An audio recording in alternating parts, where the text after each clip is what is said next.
Really wish Zoom could stream at 1080p at least. Jesus. Limits to 720. Okay. There we go. Live. Hey everybody on YouTube. Um if you want to join us here on Zoom, just go ahead and yeah, on the community, also in the email. So everywhere you probably heard about this, go ahead and there's a link to Zoom. Sweet. Okay. Yeah, you don't want to put that Zoom on the other Yeah, platform. exactly. Yeah, not on Like, socials. We learned that lesson. Thou shalt not post Zoom on social. this Oh might my, be quite a party then. yeah, exactly. Yeah.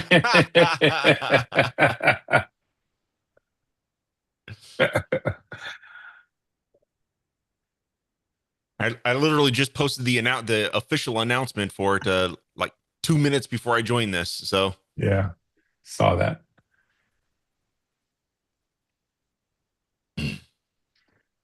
okay. What up, buddy? What's up, dude? Oh, here it is. You're just chilling. I just looked at my alerts and I was like, oh, it's 2:30. Okay. I am going to bring up, let's see, I think it was my Black Friday announcement. I didn't have time to like prep out a timeline of everything that got launched this year, but it was a lot. Yeah. Let's see.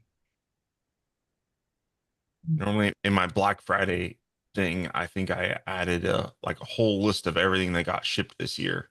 And I remember when I built that list out, I was like, damn, that was a lot actually. There we go. Sweet. Okay. So yeah, I'm sure you all are here. You saw that Total CMS 3 last night at 2 a.m. or this morning, I guess. For me or most of you, I shipped Total CMS 3.1, which is the official non-beta release. So there wasn't much exciting in the 3.1 release, to be honest with you, but it was all the build up to this, right? So there's a few good bug fixes and whatnot, but I'd say one of the best things I've done in Total CMS 3, you guys don't even know, is like if you guys encounter any sort of errors either in the dashboard on the JavaScript side or on the back end, like saving or doing anything, like I get all of those errors. And I was able to fix about a dozen errors that no one ever reported. And I fixed them all last night, and those are all in the 3.1. They're all little things here or there where it's like, oh, you try to do this in this situation. And so it's just really cool that it's a service called Sentry that I use for that. And man, that is really cool. I'm super excited about that. Huh? Sounds like Big Brother to me. Yeah. More, Well, if you don't want to play along, you can turn that off in settings. Damned. But yeah. no, it's see what Joe doesn't know is that we all go, like for me, because I have a whole bunch of different domains, I just regenerate the same error on all of them and hit refresh, send the mother effing thing to Joe. Actually, a couple days ago, I had to added a bunch of logic to filter out errors that I don't want to see. Like, if Josh, then no. All kinds of like, Any Josh. Object doesn't exist or this or can't upload file. Or, it's all stuff that's, you've got an error. It's no error that I can fix, so there's all kinds of, that was actually quite a bit of work to filter all that out. But now that it's done, it's quite valuable. It's pretty cool.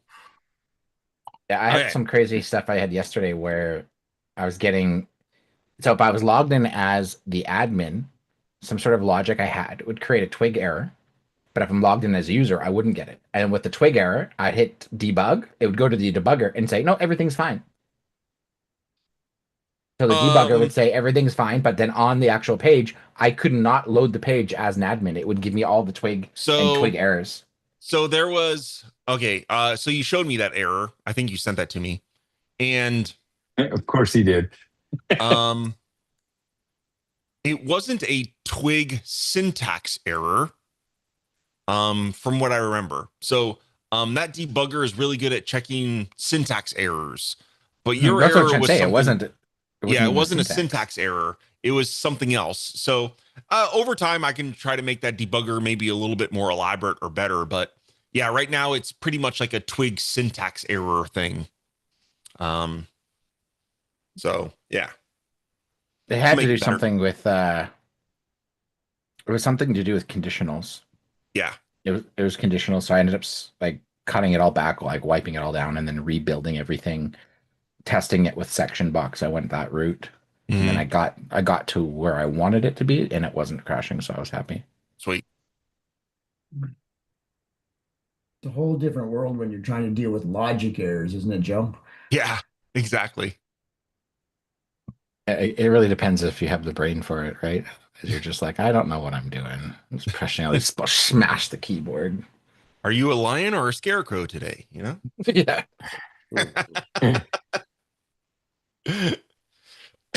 I'm just a dumb shit. Okay, so to start off, why don't I'm gonna go through. I'm not gonna dive in and show off every product. Well, we'll show you everything that got launched this year. This is going to be a 10-hour New Year's. Yeah, I'm not gonna dive into each one, but we'll probably spend most of it on Total CMS 3. But at the beginning, I'll share my screen and we'll kind of show off all the cool stuff that was launched this year. And so yeah, I'm just looking at my Black Friday sale announcement. And we got a lot of stuff released. Samurai Air. Well, here, let's just click through a bunch of these. I forgot about Samurai. Yep. All right, let's go through all these here. All right. So Samurai 3 got shipped. This was actually later in the year. I think this was in October-ish time frame. But really cool. You know what? I wasn't looking. I needed to update this stack. So one of the there's an API inside stacks that I promised Isaiah by the time stack 6 ships, I won't have any stack that uses it. And Samurai was one that used it.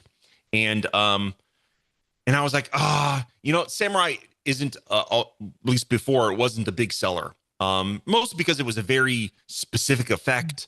And I was like, do I want to take the time to completely redo it? And I did, and I'm glad I did because I think it's a really cool stack now. And one thing I like, if you don't like the fancy, super sliced up slider effect, even if doing a single slice account. So the demo on this page is pretty cool. I allow you to adjust so you can see like how many gaps you want, how many slices you want, and all kinds of stuff. And so if like the sliced up effect isn't for you, going down to just a 1 and just kind of have this 3D cube thing is pretty cool. Yeah. So I think it's a really cool slider. And obviously it works with Total CMS 3 and all kinds of stuff already out of the box. So that's a fun one. So Samurai 3, and it got a new logo. I really hated the old logo actually. So I'm glad we got a new cool logo for that. Glass. This was another kind of upgrade from an oldie. Glass, obviously because of Tahoe, right? And we have all the new modern glass effects. So yeah, Glass was a stack I had years and years ago, and the whole reason behind the original Glass stack was transparent backgrounds, because like with stacks, you couldn't actually set a transparent background color at all. Like we're talking like way many years ago. Okay.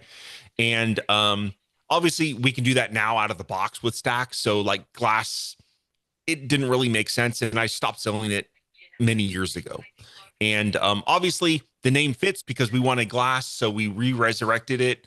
And super cool glassy effects. A lot of you have already built some really awesome stuff. I love this. I have to give this props to this demo. Chris Powers gave me the idea for this demo.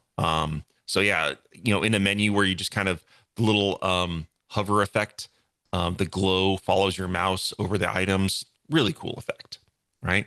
And then these buttons actually on this demo is pretty cool. I love how the button, because it has the blur glass, it like brings in the color from the image. So each button kind of has its own color because it's getting the color from the image it's on top of, right? So really cool stuff there. So yeah, glass is another fun one. Prints. This was another one that I had to do to get rid of that API. And it turned into what used to be what in 2025 standard was a pretty bad stack. Like it was. And yeah, it's really cool now. And one thing that's actually really awesome is the ability to keyboard navigation, right? So in this one, you could just use your keyboard to navigate through the images. And if you see the speed of it is just really cool. Here, I'm going next, right? And so, yeah, I'm really, really excited about. I think Prince is a nice stack. Love the little hover effect. So I kept to the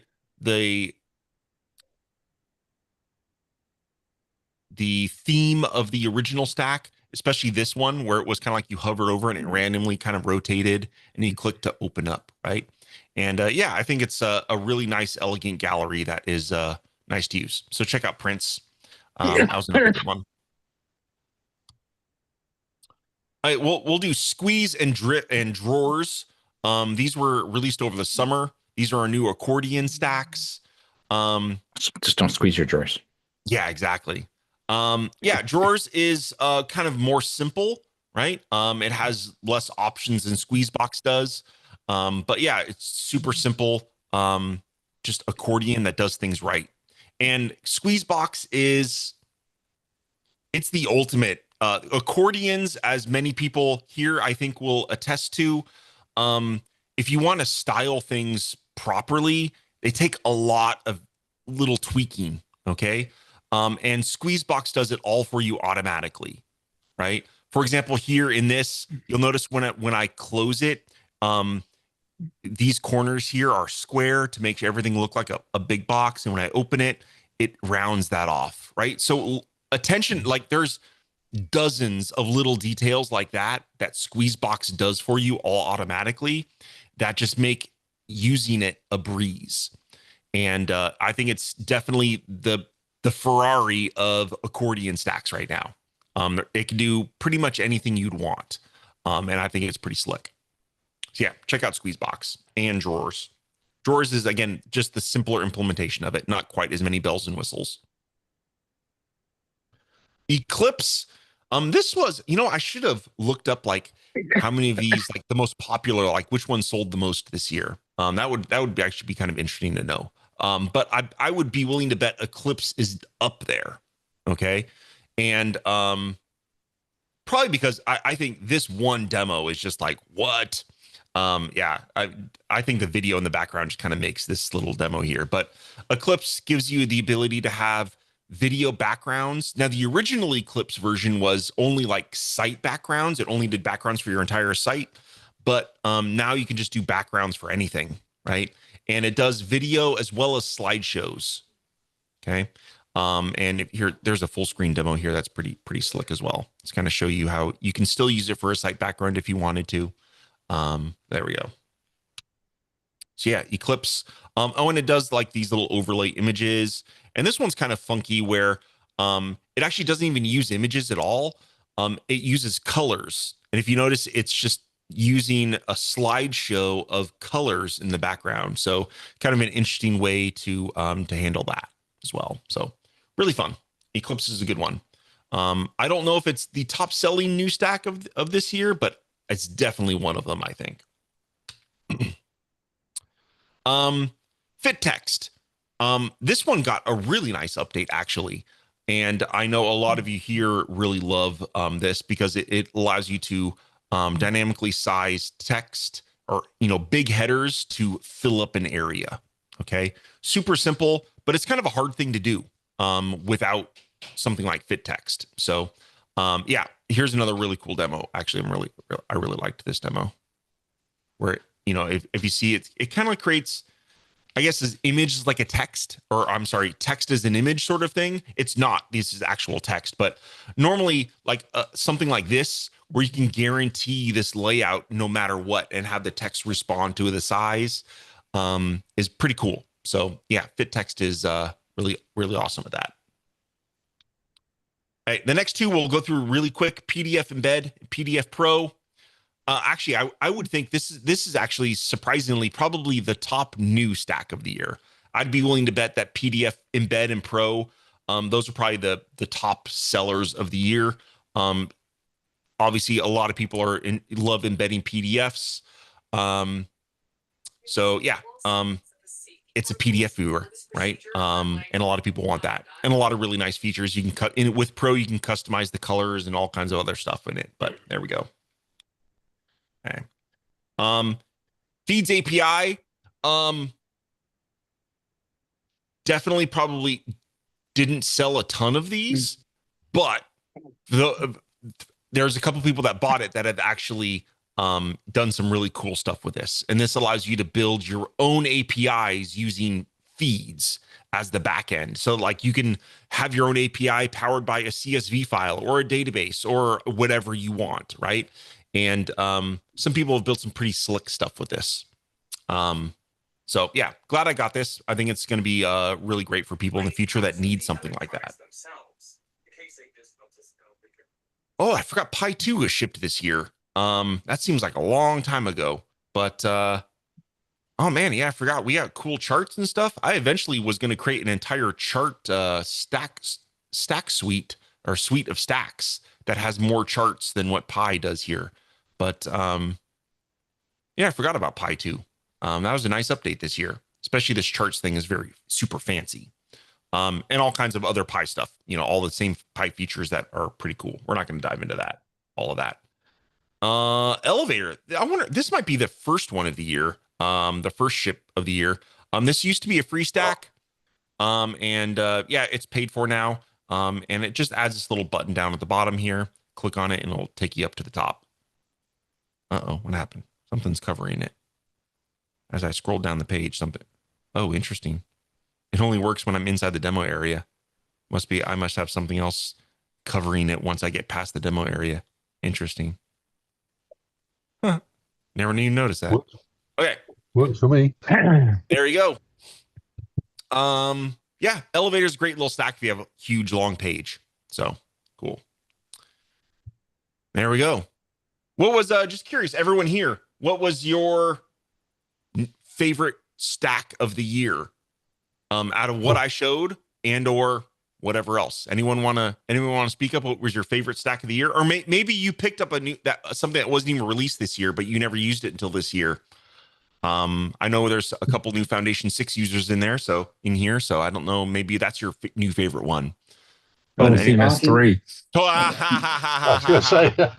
Fair enough. Fair enough. Just made it in. It just made it in with 1 day to spare. Was Folder this year? What? Was Folder this year? You know what? That is a great one. Yes, that was this year. Yeah, it wasn't part because it wasn't technically a new stack launch. It was just an update to starter pack. But yeah, Folder was new this year. That's a good one. See, I see the reason why Joe did Total CMS 3, before the new year, because he's doing Korea rules. So as of tomorrow, it's 1 year old.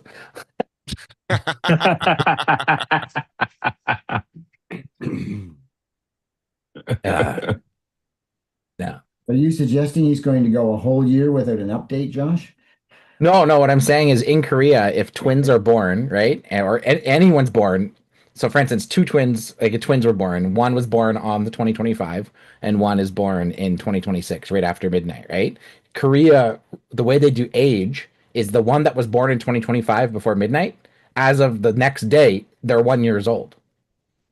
So you actually have twins that are literally born an hour apart on two different sides of the year, and one will be a year older than the other based on how they do their age culturally. Weird. That's why I said that, as of tomorrow, Joe's Total CMS Korea rules is 1 year old. It's funny because like parts of the world right now is already in 2026. I'm like, man, I'm still living in 2025. Yep, exactly. You're behind the times.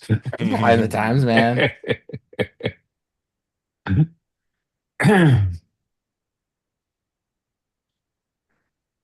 Any other favorites this year, guys? I know Total CMS 3 is the big one. I'd say It's hard to trump that one. squeeze box. I had just started to try and do an accordion and styling it out, and then you brought out squeeze box and it made it so much easier. Oh yeah, score, nice. I had Very swatches all over the place, Yeah, yeah. Davide did some pretty awesome styles for the accordion that's built into Total or Foundation 6, and he showed me, and I was like, "Whoa, dude!" And that was a lot of, okay, let me see what you're doing here. And then I took a lot of that and automated it for Squeezebox. So yeah. Good stuff. Well, if you guys want, I can show you some of the things that did ship in Total CMS 3.1. Again, some minor things, but some of them are nice little fixes. Let me go ahead and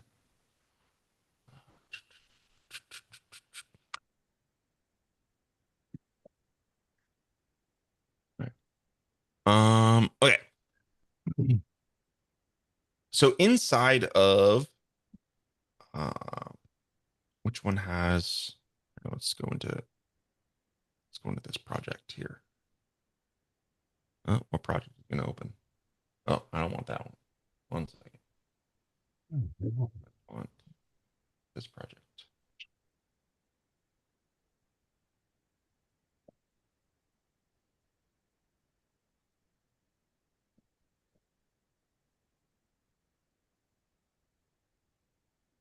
Let's go into blog post. All right. Actually, let's go into now. So, the blog post stack actually don't let you do that. Interesting. Let's go into this one. Do I have? Oh, darn it! I don't have any objects. Okay. Well, we'll pretend. As you know, in preview, Total CMS, everything is encapsulated in preview. It doesn't bring in data from your server and whatnot. Okay. But once you have data, and here I'm on a blog post page, right? And obviously we want to see data while we are designing the page and whatnot. Okay. And if you notice, when I flip between preview and edit mode here, different posts show up in here. Okay. And that's because what happens is Total CMS 3 basically loads in a random post and displays it, right? So that's kind of cool. Okay. And you could do that as well on a custom object page. And from here in the object loader stack, okay, when you have load from URL enabled, okay, what it will do is it will by default randomly pull in an object. Okay. Just as we saw from that blog post. I'm not going to take your time and load sample data in here to preview this. Okay. But just believe me, it will load a random one. Okay. But there are times when you might have an object that has a lot of data and you don't want to take time to generate maybe sample objects that have every data field filled out. And in those cases, let's say you create one of those objects and you don't want Total CMS to do that random, loading of objects. So in that case, what you could do is you can put in an ID here. And when you type in an ID inside the object loader, when you type in an ID, it will always load that specific object inside preview. Okay. So again, if you leave this blank, which is the default, it will load a random object from the collection. But if you want to load a specific one, you can do that as well. Okay. So that's, a pretty minor thing here, but I think could be convenient. I know it will help out a lot of people in some situations. Okay. Next is I added a new utility class. Let me tell you a little story. Okay. So I was helping out someone here, okay? And whenever we were visiting a web page, we'd log in to Total CMS and we'd click on any page and we'd immediately get logged out.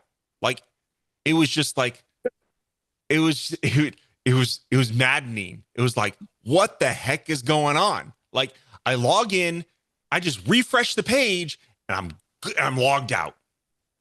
And I don't remember how many hours we spent looking into this, but it was a lot and it was very annoying.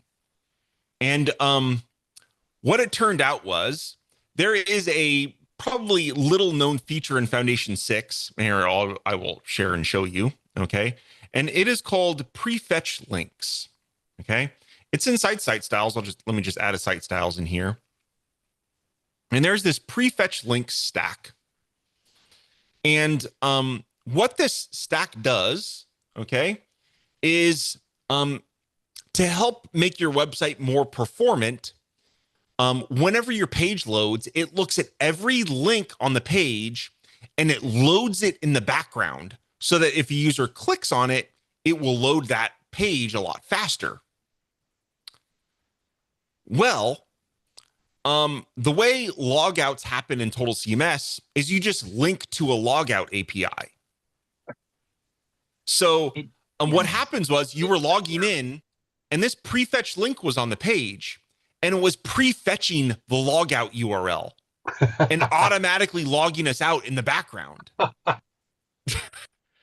And man, it took us a long time to figure out that. Like a long time.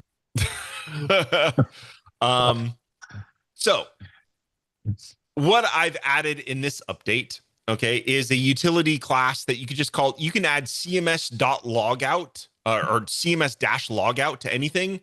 And it will generate a logout button and it won't create a link like the default method uses. You can still use it, linking to cms.logout, just as we do now. But if you have something like prefetch links, it won't no longer trigger if you use this class. So this is just an addition to how we currently do logouts. So yeah, you can just add a CMS-logout to anything. And if you click on that, it'll log you out. Okay. Definitely was the funniest thing that we came across. Sure. Funny. Yeah, it was hilarious. It's funny now. It was for me once we realized what it was. Like, Yeah. who made this stupid button? Developer Foundation, jeez. It's doing what it was supposed to do. Yeah. No, it fetched all right. Yeah. Okay. Next feature is a nice quality of life thing. Inside schemas, you may or may not know that you can inherit from other schemas. Okay. So for example, here I have a members schema and it inherits from the auth schema. Okay. So basically, I added these fields to my member schema, but it also inherits all of these fields from auth. Duplicate. Okay. Now, what happens if, let's say, I wanted to modify, like, I want to change the groups property in this schema. I want to override what's from auth. Before, what you'd have to do is you have to click plus, and then you'd add groups, and then you go in here and you'd have to manually do everything, okay, to override it. That's not very convenient, okay? Yeah, because, Joe, it sucks. Yeah. So I already have groups here. What if I just want to click on this, and what it does is it populates it up here and it has all of the settings that the inherited one has. At that point, I can then go and modify these to be whatever I wanted. It also brings in all the settings, so you can actually modify things to be how I want it to look in this schema. And then obviously if I save this, when it reloads, we'll see that groups is no longer down here because it's being overridden and the local one is being used. So yeah, convenience just to have this little button that will allow you to override that field in this schema. So it's pretty cool. So you can override that and then make any changes you need. And if you Okay. delete the groups in that set, it'll go back to the original. Yes. So if I delete groups from here and save, it will then use the one from Okay. auth. Yeah. Yeah. So groups is back there now. So yeah, just a nice, this button here is what's new. So you can override that property in this schema. So a nice little update there.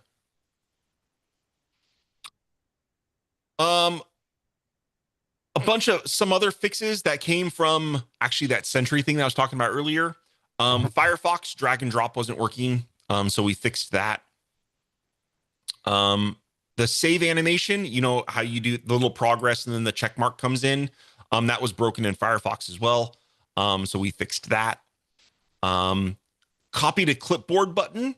So apparently if I didn't even see, this is something I didn't even know this was a bug. Okay. But I figured it out because it happened to somebody. They had a website that wasn't on HTTPS and they tried to use the various copy to clipboard buttons throughout the dashboard. And the API that I was using to do that only works on HTTPS sites. So yeah, I had to implement a workaround if you're not on HTTPS. You should be on HTTPS, but if you're not for some reason, copy to clipboard will work now. Okay. Next up, this was a very interesting one that Ben discovered. I think it was earlier this week, actually. So if you are logged in, let's say I'm logged in as a user that does not have access to the auth schema. Okay. So I'm logged in as like a normal user. Let's say I'm a blog editor and I don't have access to the auth collection, right? Because of my access groups permissions. Well, if you didn't have access to the auth, you actually wouldn't have access. Oh, that's a bug in my dev server. Only in my, let me go to a different server here.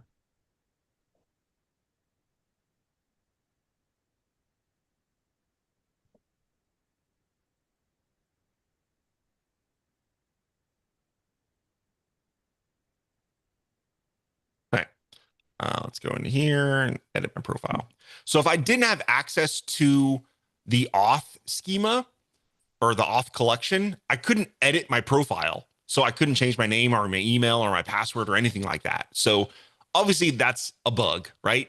Someone should always be able to edit their own profile information. So that's been fixed. I also fixed, if you notice the save buttons at the top of this form, a weird bug, but that's been fixed too. I just didn't publish it to this particular site. So yeah, that was a good find by Ben. Something I hadn't thought about, but now you'll be able to edit your profile even if you don't have access to the auth collection. Okay. So there's that. Oh, another one inside access groups. Okay. So what if, so here's another thing that let's say I'm logged in and I'm logged in as a user that doesn't have any access groups added to him at all. Okay. So if I go in here and let's say I have no groups assigned to my account. Okay. What's going to happen? Well, before you wouldn't be able to log in at all. Okay. You would just get an access denied if you had no groups assigned to a user account. So now what will happen is there is a new default access group called default. Okay. And by default, the default access group has read-only permission on everything. Okay. So if you log into an account that has no groups assigned to it, you will get read-only access. Now, if you wanted, you can edit this and you can change that default behavior. So if a user has no groups assigned to them, they will get assigned this group and you can customize and you have control over what that can do. Like I said, by default, they'll get read-only access to everything. Okay. So yeah, a nice little bug fix that I found because I was actually building that camping site. So that was actually a really nice fix. I like that fix. A number of you figured out that project setup that was totally broken. So if you were ever in here and you did set up default collections, it just didn't work. So it works again. So sorry about that. Yeah, that was it. That was it in 3.1. We have a new fancy new Total CMS webpage now on Weaverspace.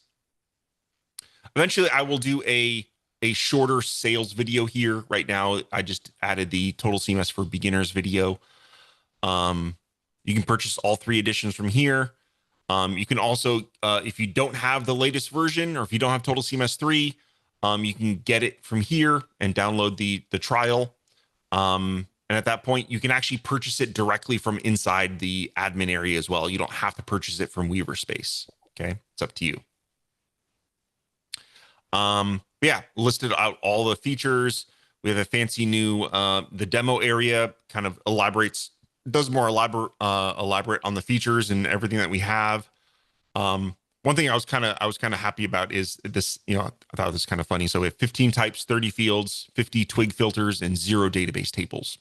Pretty cool because there's no database, right? So, yeah. So yeah, just features. If you want to go through it, it'll show you what in schemas, what schemas do you have access to in each various edition. Same thing for ImageWorks. What features do you have access to based on the edition that you have. So yeah, I'm pretty happy with. I finally finished this last night, and yeah, pretty happy with how this page turned out. And thanks for all of you that have submitted reviews. I appreciate that. If you want to go ahead and leave a review, if you're using Total CMS 3, I'd appreciate it. And lots of new screenshots, dark mode and light mode, and whatnot. So. The videos here, these are all Total CMS 3 videos. They're all the various live streams. I will, starting next month, start working on the shorter form videos for Total CMS 3 on how to do very specific tasks. There's going to be a lot of those. Okay. So yeah, I'm pretty happy with how this page turned out. Eventually, next year, we'll also have a new dedicated website, totalcms.co. I'm actually trying to get totalcms.com. It's no longer an actual website anymore. I contacted the person that owns the domain and they haven't got back to me yet, but hopefully I can actually end up purchasing totalcms.com. I would love that to happen. It expires in April, I think. So I'm going to be trying to get that as quickly as I can if it becomes available. So there we go. Do you have totalcms3.com? I don't have that could be interesting, maybe. But right now I have totalcms.co. So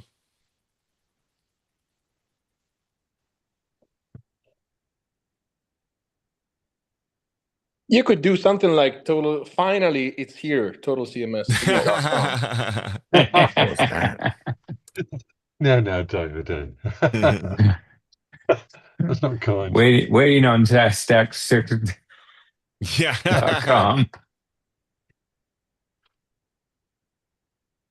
TotalCMS.ca would be cheaper, Joe, but no, you can't have it. Or you could do something like totalcms.it, right? Total CMS it. Total CMS it. Nice. Total CMS it.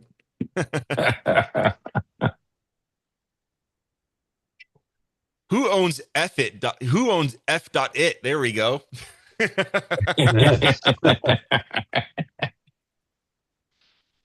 Probably the guy that wasted 2 years on Total CMS too. Nice. Danny, I see you're asking what's the status of stacks, your head stacks. So it's still getting worked on. Beta developers got a new beta. I don't know. I think it was in November, beta 57. I was hoping I could get we were going to get a new public beta for it by the end of the year, but that didn't happen. So starting maybe I'll give Isaiah till January 2nd, and then I'll start putting the pressure again. I'll give it one extra day, and then I'm going to start putting the pressure on a little bit. So yeah, send us a mailing address for him, and we'll start sending him finger skateboards. If we all just flood him with finger skateboards, I think he'll get the threat. You know, I bought him that for Christmas. What, I don't know, a year ago or 2 years ago, whenever that Finger was. skateboard, yeah. That's perfect. Absolutely perfect. Tech decks. That's what they're called. Tech decks.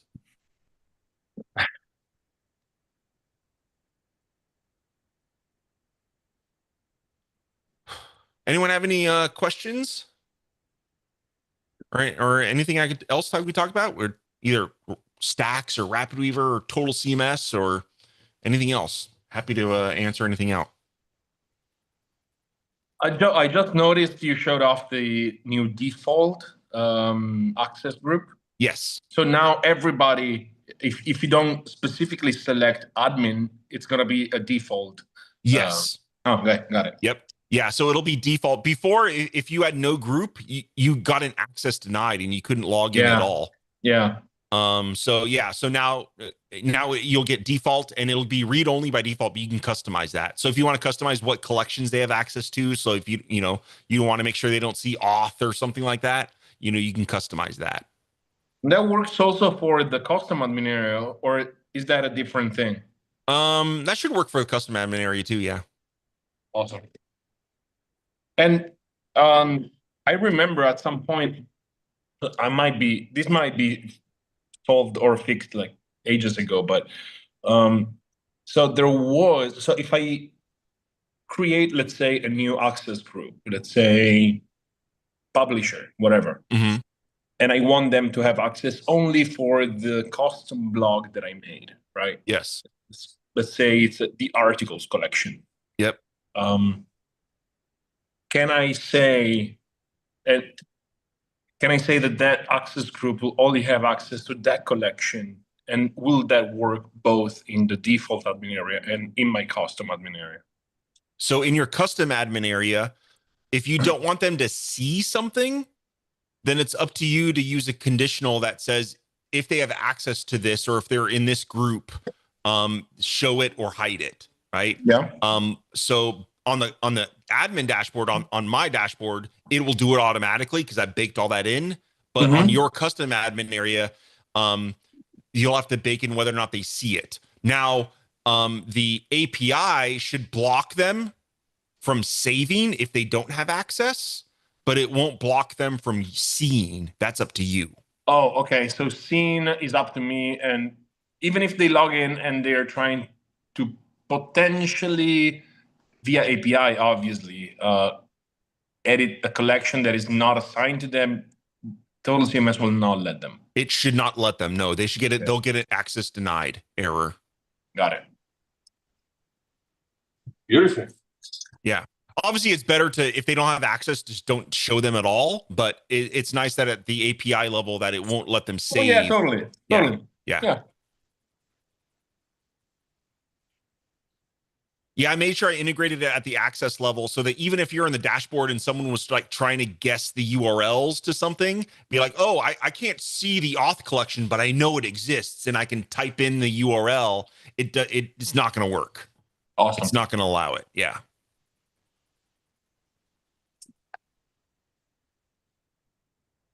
Hey, maybe you can talk about your plans for the YabDab stats for the Good question. So, I was hoping I'd have more time to work on it this month. But obviously I've been busy trying to get Total CMS 3 working. But now that that's shipped, definitely in January, I want to start working on the YabDab stacks and getting them kind of into the fold. Because right now you can't purchase them individually on my site. It's only via the bundle.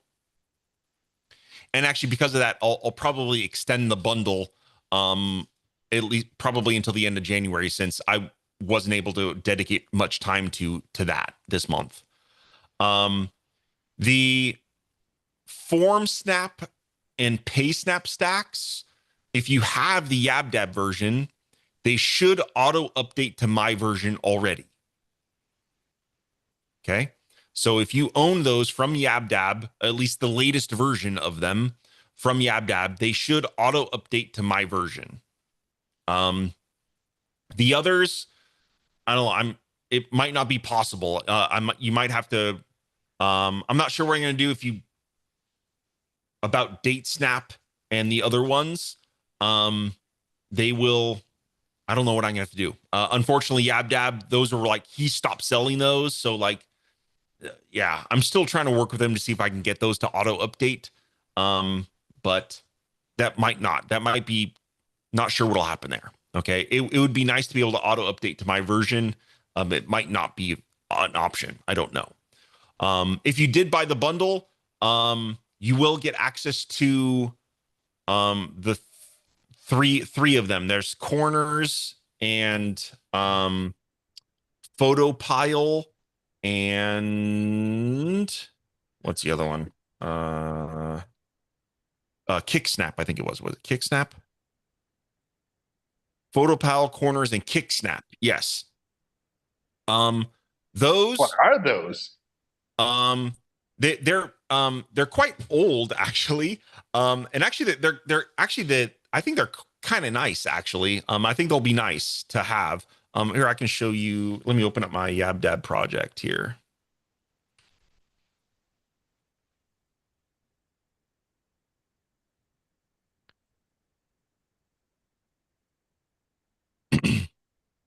Those, you will not, if you owned the old version of YabDab, you won't get an upgrade to my version of these.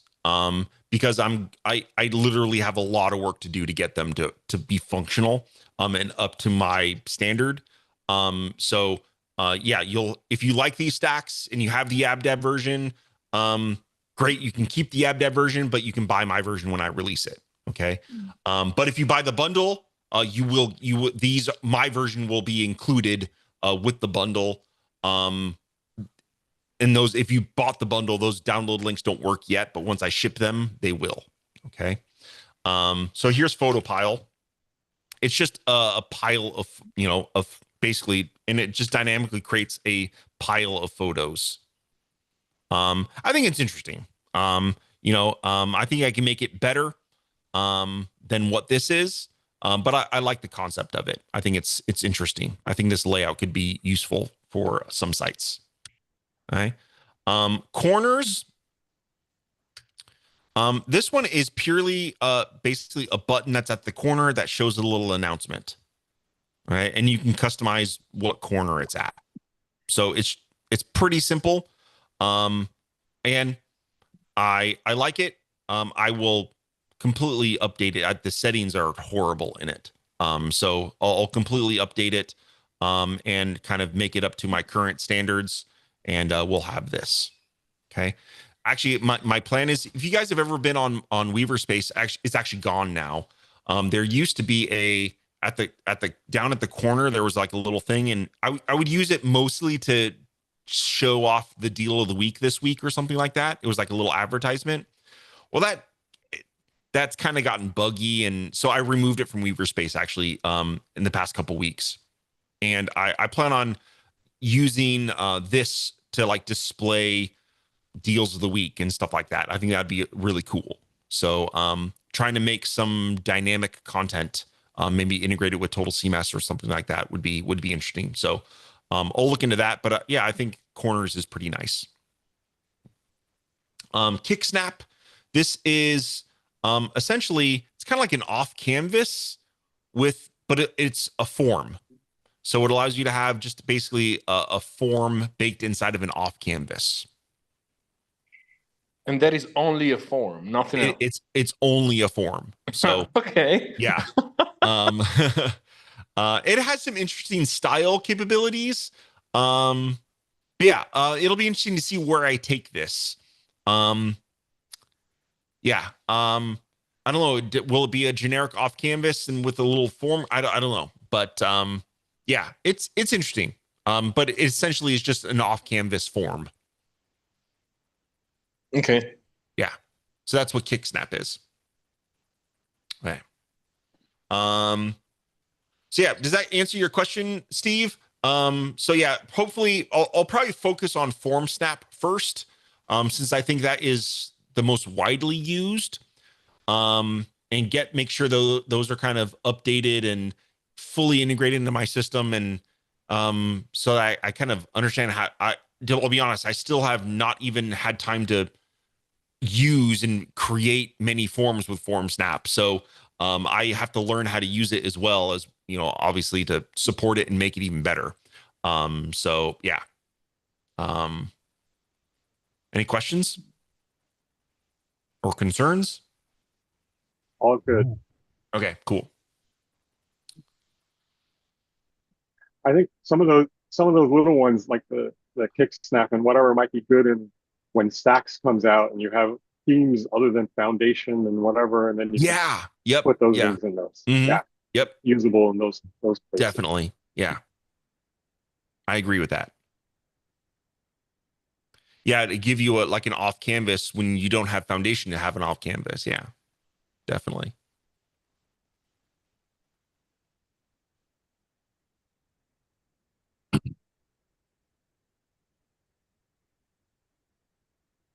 Okay. Yeah, there was filter was another one that was the filter stack.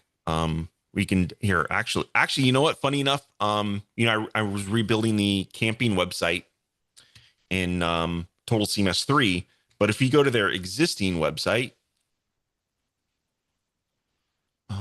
here, if we go into any of these, their search and filter is Yabdab's filter stack.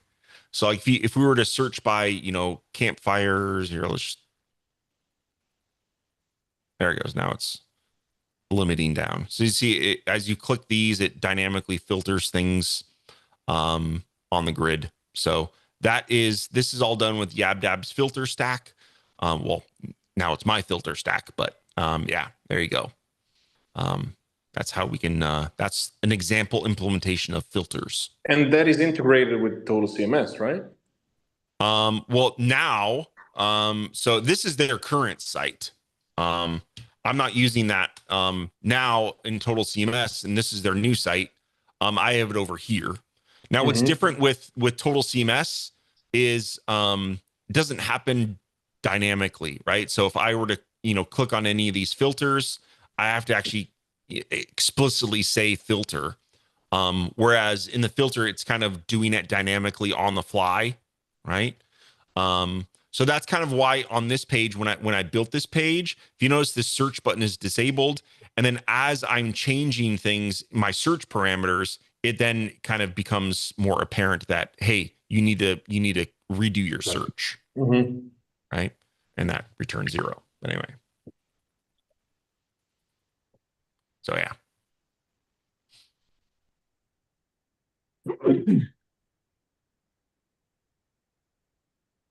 As I said before, I think I'm most excited about PaySnap, because yeah, that was definitely, I don't have many holes in my product lineup. I have almost a product for almost anything, but I don't have it much for e-commerce.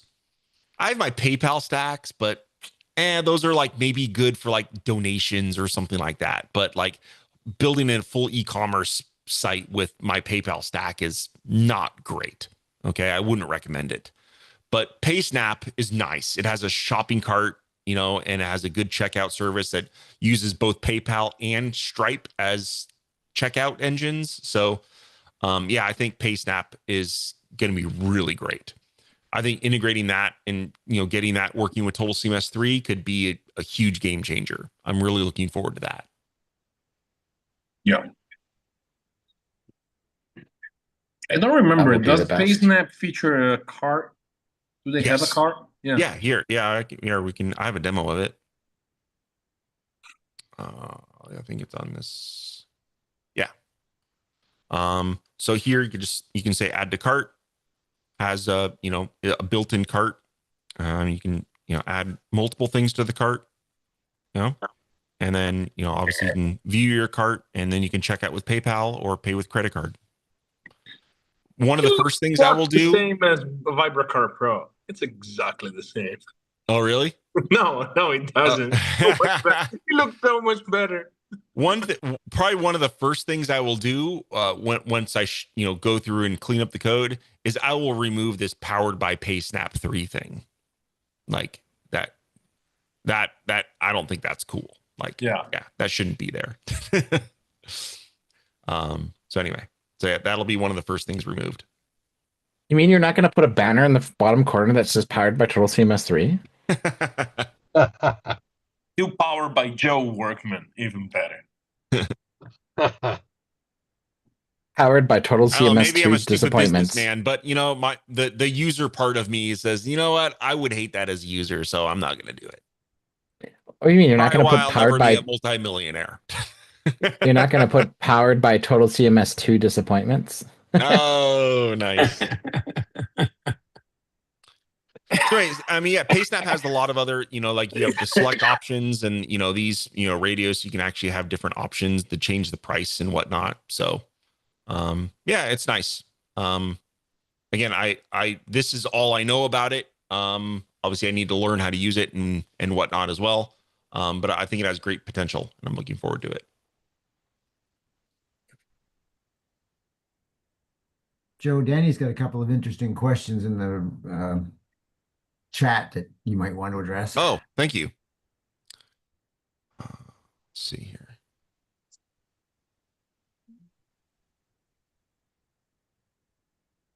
I mean, Danny, all you do is you can either you can share the data between two domains, which is possible with Total CMS 3, or B, it's just like Total CMS 1. You just copy and paste the data into the new domain. Sorry, everyone, clean sheet paper today. Here, I missed a few. Tim had a question here. Can a text field for a blog post, for instance, accept Markdown? So far, I see simple text editor and HTML as input options. Yes, Tim, you can. So is Tim still here? Yes, Tim is still here. Okay.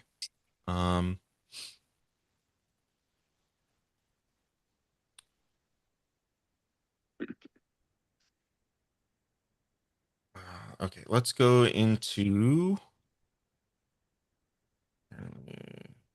Okay.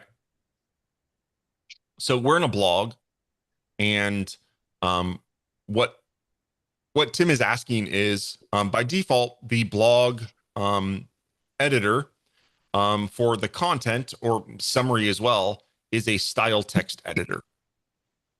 Okay, and he wants to use Markdown. Totally possible. Okay. And this is how we would do it. Now, the easiest solution is to edit your collection. And what we're going to do is we're going to override the content field to not use style text.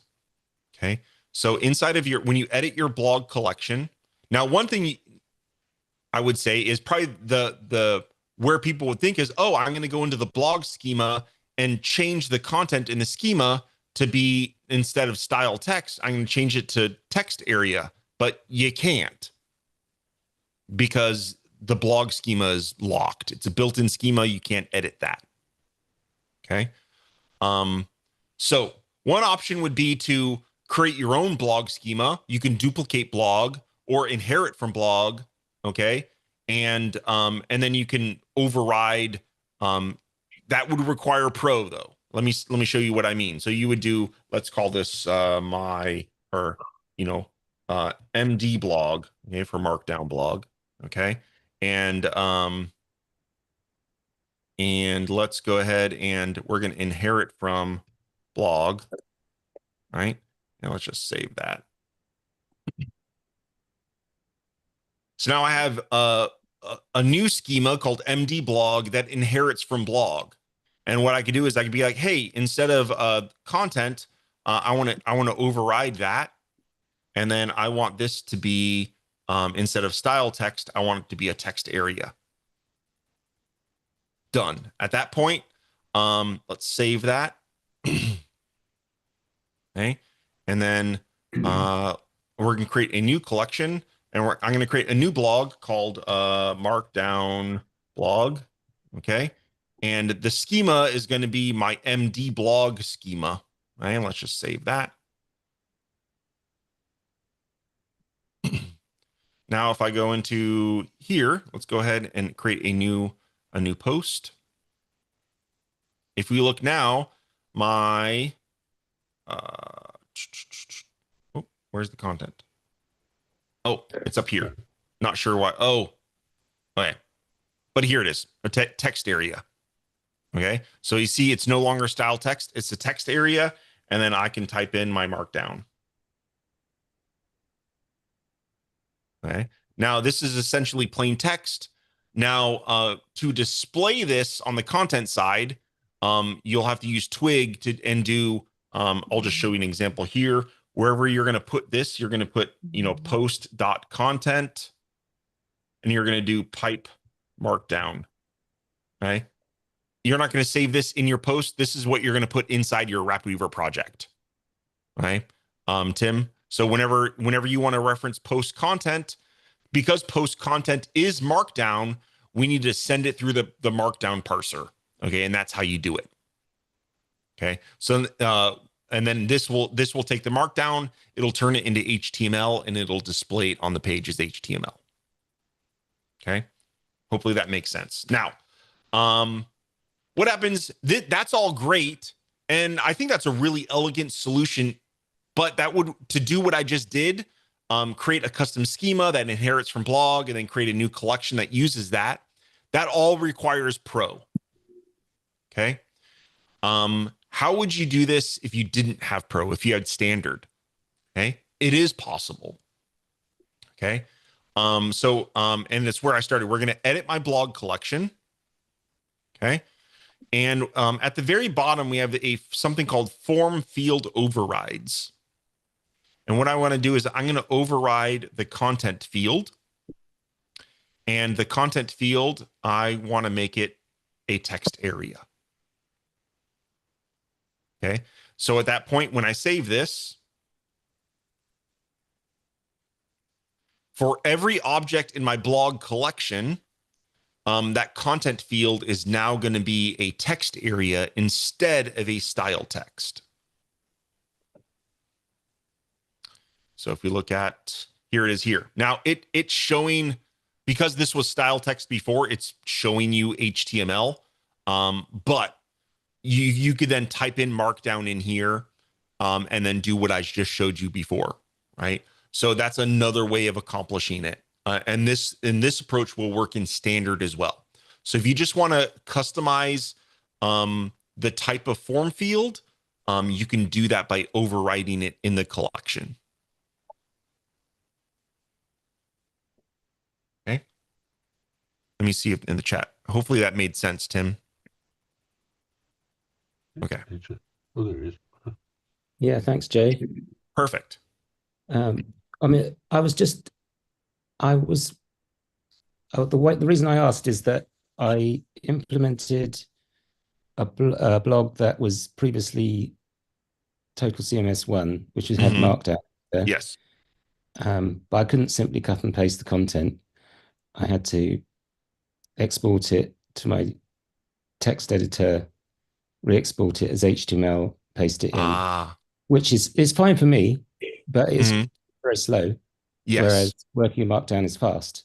Yes. But what I'm trying to do is look ahead to another website I'm looking to develop. And in that case, I would imagine some of the time I would be posting content, and that's much quicker in Markdown. Whereas there might be non-expert users who would also want to paste content. And in that case, they probably wouldn't use Markdown. They use the simple text editor. There's no way to flip-flop. Like, there's either a property within a blog or within a collection. Either it's going to be Markdown in plain text, or it's going to use style text. You can't flip-flop between them. You can't say, hey, I want to use this user. I want this to be style text for this property. But for me, I want it to be Markdown, right? There's no way to do that, unfortunately. Yeah. Want to bet? It's fine.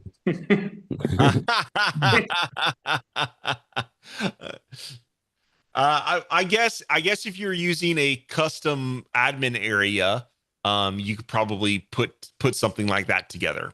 But in the built-in admin area, Yeah, probably not. Okay, thanks, Jay. No problem. Hey, Danny. Sorry, I skipped you. We're let's see. If it begins with Total CMS 3, then later split the content into 2 domains. Is that a huge deal? Oh, home. Maybe I'm okay. Let me read. Sideline too long. What is the status of your head stacks and the RapidWeaver? Okay, starting from a client sheet of paper today, should I work with beta of stacks or begin in RapidWeaver 8? Okay, so that's actually a good question, Danny. If I were building a production website right now, I would build it in RapidWeaver 8 right now. Okay. You can build websites with Stack 6 right now. However, there will be annoyances and hurdles. It is still in beta and there is bugs. I am actually working with JR is here right now. He bought some time with me this year, and I've been helping him build his new website, and we're doing it all in Stack 6. It's interesting. He has a functional new website using Stack 6 and Total CMS 3 and Foundation 6.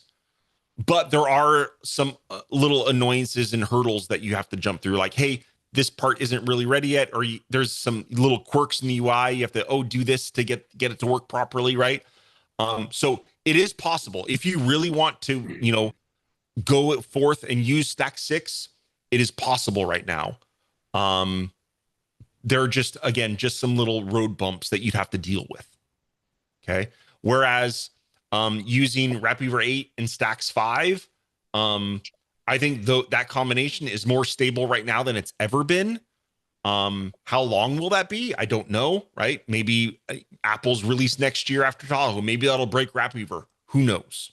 Okay. But hopefully by then we'll have Stack 6. Okay. So anyway, hopefully that answers that particular question. I'll go from my side here. I am building some insanely large web applications, resellable web applications, and I'm building that in RapidWeaver 8. There's nothing to be worried about in that aspect, especially with how switching to Stack 6 once that's ready, it will be fairly straightforward. Mm-hmm. But I'm building some extremely large projects, and I'm not concerned with building it in the RW8 world. Yes. For now. I still use RapidWeaver 8 as well, by the way. I know that RapidWeaver 9 is newer, and that probably would live longer than RapidWeaver 8. But as of right now, RapidWeaver 8, Stacks 5 still works great in Tahoe. Weaver Space still runs on that. So yeah. But it's up to you. If you really want to, dip your toes into Stack 6 and not have to worry about migrating the project later on, you can go all in on Stack 6 as long as you're willing to deal with some road bumps along the way. What are the issue with Stack 6 right now? What are those bugs about? Well, there's a couple things like partials aren't a thing yet. Okay. Mm-hmm. So, that's a big one. Okay. Yeah. There's some UI annoyances. Like if you go to the link tool, a lot of times you'll type in or paste in a link and then you hit the link button. But what you have to do is you have to hit the enter button on your keyboard for it to save it. Okay. So there's little things like that where you're like, what the heck? I saved that link. And then it didn't because you didn't hit enter. You click the button instead, So little things like that, layouts are really cool, but and actually working with JR, I think Isaiah's actually made them better in the latest beta. Okay. But there's some quirks where if you close a project and reopen it, sometimes some parts of your layout won't work until you go in and change a setting in a stack and then change it back. Like you have to just kick it, a little bit and be like, hey, and then it kind of wakes up and everything works properly. Mm-hmm. So, there's just little things like that that still aren't, I think, make it annoying enough. If you were to be working in it day in and day out, would be very annoying. Right. But it does work. Okay. And launching it is a dream. Like launching Stack 6 is, oh man, I can't wait till, because even with my Stacks library, which is quite large, and I'm sure a lot of you have large Stacks libraries as well, it is instant. It is just boom, Stacks is up and running. You can work on your project file like probably one of the best immediately. things ever. That is so nice. It's It so makes you fast. so sad. Yes. It makes you so sad when you switch back and you're like, yeah, exactly. like, yeah. Why did I have to go through this? Yeah. All right. Oh yeah, let's get back to your Total CMS 3 question. So if I begin with Total CMS 3, then later split my content into 2 domains, is that a huge deal? Specifically, I want to develop an official cemetery website, but evolve part of the content into a separate community museum website. I realize that we require a second Total CMS license. Yes. Okay. So there's two things you could do here, Danny. A, if you develop all the content on website 1, later on, as Josh said, you could just move that. It's just files in a folder, right? So you could just move the data. Okay. Another option, Total CMS 3 allows us to have the data folder wherever we want on the server.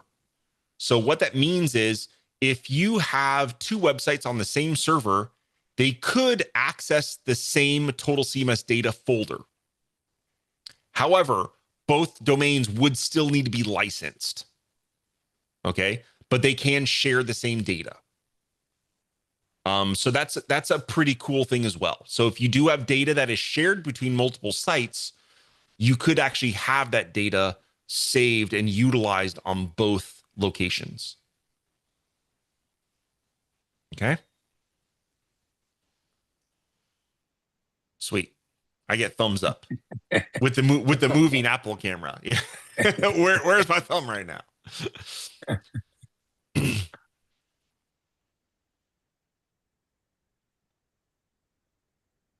Sweet. I think I answered all the questions. That opened the door to some pretty cool e-commerce solutions. Yeah. Okay. I can envision some potential oddities. I don't think anyone's actually done that yet, to my knowledge. In theory, it should work, but where I can see some conflicts that I don't know how to solve is things like sitemaps and RSS feeds and stuff like that. Because now if let's take a simple thing, a blog. Okay. Let's say my blog is /blog something on website A, but on website B, it would have to have the same path because that the path is saved in the collection. Like how would we let's say you wanted it to be a different path on website B. Right now, the collection has a path stored. So like if you wanted that path to be different on website B, I don't know how we would do that. Okay. So yeah, now if they have the same path, like so it's /blog on both websites, no problem. It'll work. But if you wanted custom paths based on the website, that would potentially be an issue. You could get the websites to work, but things like because sitemaps and RSS feeds are all done dynamically in the background, where the URL is based on the path that you set in the collection. So having the sitemap be correct would be an issue. Yeah, I mean, I if in what I envision wouldn't be different pathing at all. So okay. I don't think you'd come across that problem. So what I would envision is, say I have is Ryan here? Well, he's not here. Say you have a product, right, on domain a.com/products, right? Yeah. And I have a listing of products. So on domain b.com/products, it may have some, essentially in the product, I would list what domains the product is available on and prices for those. So for instance, you would share the same like all the core data, but the actual, when it feeds out on domain B and domain A, it checks to see if it's activated on that domain, and the product would list. So all the pathing would be the same. It would use filtering to filter out products for that site. So then you could have products across multiple sites at different price points, and essentially, yeah, dominate the market with multiple domains and products with different product SKUs and product SKUs that are only used on site B or site A, right? Yep. So I envision some pretty cool e-commerce solutions. So where I plan on using that functionality is, so there's a madeforstacks.com. Okay. Yeah. I eventually plan on creating made with stacks.com. And what that will be is that will be a place for you guys to submit websites that you've built using Stacks. Okay. And what I'd like is those two sites to actually use the same CMS data.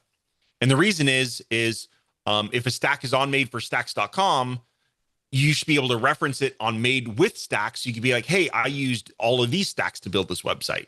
Right. So obviously that would be convenient if it was all the same database or the same Total CMS data.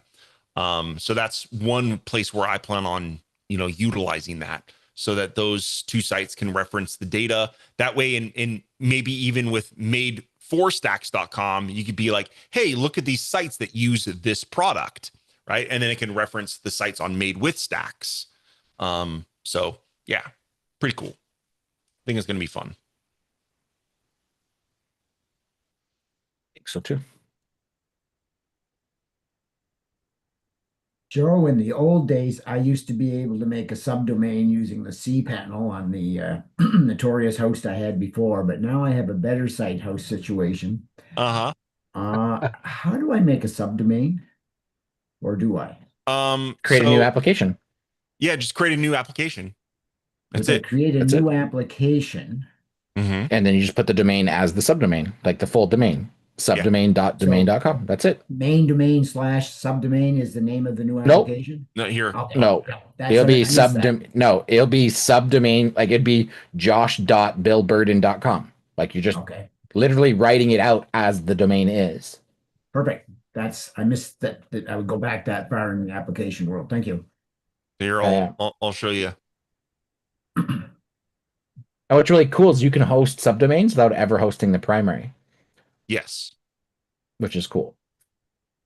So if we go to applications, I would just say create new application, and I just call this whatever you want to call it, and then it would just be my domain dot joeworkman.net. It'd be more like my sub, but whatever. Yeah, whatever. Yeah. So the primary domain is just your subdomain. That obviously you wouldn't then click this add www version, right? And then you would just follow on and create this application just like you would a main domain. Excellent. Now, obviously, once you're in there, you'll need to make sure that your DNS points, for this subdomain points to the IP address of the server, right? But yeah, that's the same as if you were to do the same thing on your old hosting company. Right. Okay. Perfect. Sweet. Thank you very much.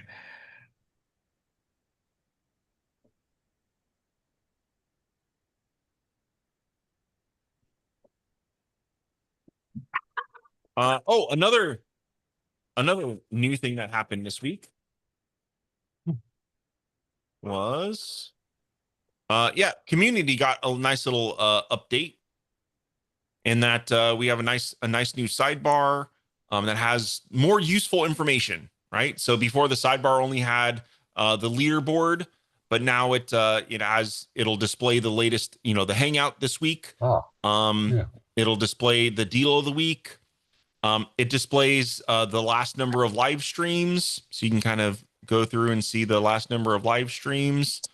And then here it shows the latest announcements and product updates, and as well as third-party updates as well. So this will show the latest kind of from this announcement space, product updates, and third-party updates.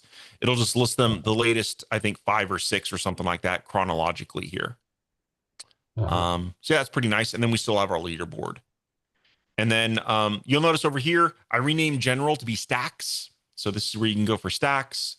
Obviously, by default, if you go to the home, like every space that you are a member of shows up here.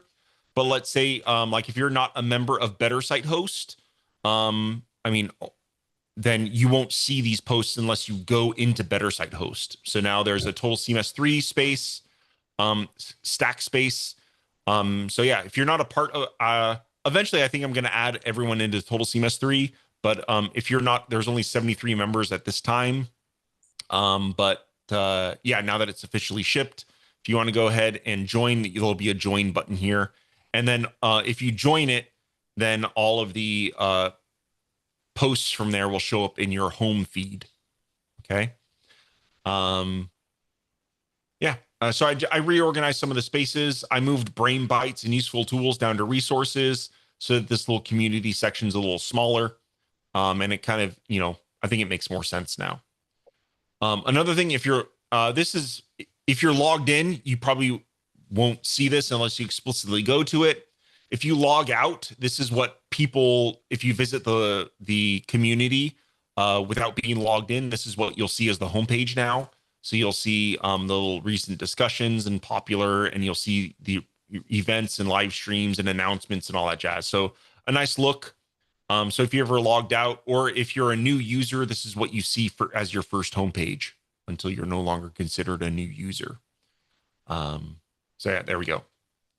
So some nice, spend a few days, you know, tweaking that.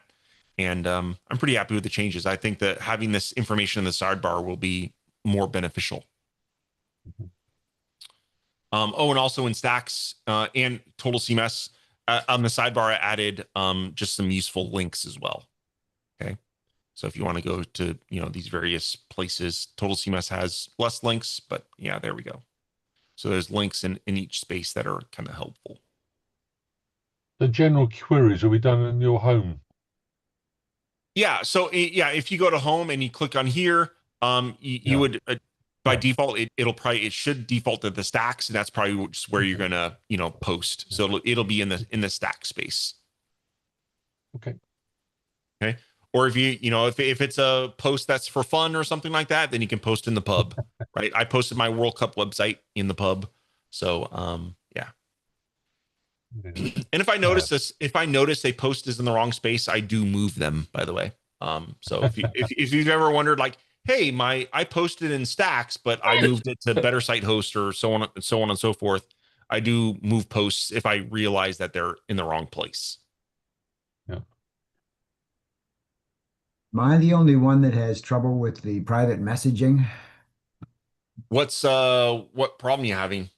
Well, for some time now, I've found that I would get something typed, and I can't, you know, specifically guess, but I suspect I've typed something and then I've gone to get a screen shot to show what's going on and come back, and what I've typed is temporarily missing.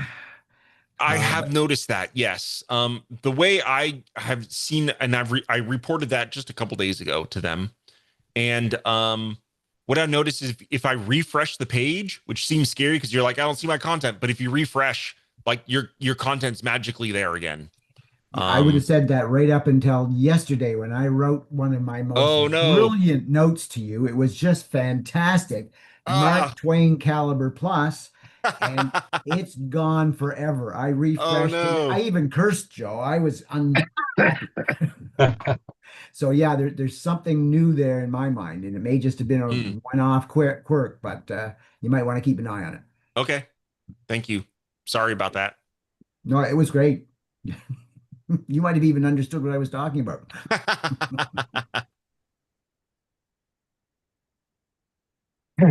Yeah, is that from Bill Filter?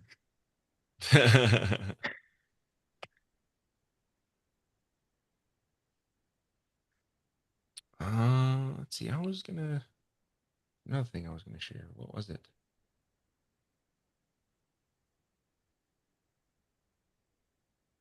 Oh, for those of you that are, I know a few of you are in Better Site Host, and I don't know if you were there on Friday. I'll show a new feature that got shipped in the admin panel. If you go to, is it settings? Yeah. So if you go into your server settings, there is now a manage PHP extensions. and you can install custom PHP extensions. If you're using Total CMS 3, I recommend you install this one, APCU. It is a very good caching mechanism for PHP that Total CMS 3 utilizes. And so I recommend installing that. And yeah, Total CMS should see that it's installed and it should automatically use it. So there you go. Yeah, APCU is a good one. It's fast. Another interesting one is inside, if you go to services, PHP 8.5 shipped this month. It is not going to be installed by default, but if you want to install it, you can click on install PHP version, and it will install PHP 8.5. Okay. Total CMS 3.1 does have actually a number of fixes for PHP 8.5, so it should work properly. I've been using on my dev server PHP 8.5, and it's been working pretty well. Other things you could do is if you go to this services, you'll notice that there are many different PHP versions that are kind of available to you. If you know, like, for example, I know I don't need any of these PHP 7s. Actually, I think all my sites use PHP 8.4 and above, or they're all on 8.4 right now. I could go ahead and, like, this PHP 7.3, I know I'm not going to use it. I'm going to stop it. Okay. And the same thing as PHP 7.4, I know I'm not using it. Stop it. PHP 8.0, I can stop it. So yeah, that will alleviate. I mean, since nothing's using them, they're not really using much processing power. But I don't know, if you're anal like me and you're like OCD and you're like, I'm not using those, why is it running? You can stop it. Does it restart them if the server restarts? If you reboot your server, they will restart. Mm-hmm. And there currently isn't the ability to uninstall a PHP version, only to install. And if you do install a PHP version, it does automatically install patches for you. So if new patches come out for that PHP version, those patches will get installed for you. So like right now, PHP 8.5.0 is installed. Obviously, you don't want to be stuck at 8.5.0 because bug fixes will come out for PHP 8.5, and you want to be able to update. And that will all happen automatically in the background.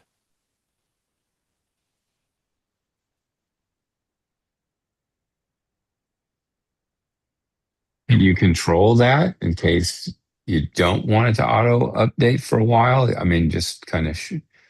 I mean, there's security patches, so no, there isn't the ability to turn that off. The security patches for PHP will get installed automatically. It won't upgrade you from PHP 8.4 to 8.5. Right. But it does install security patches automatically.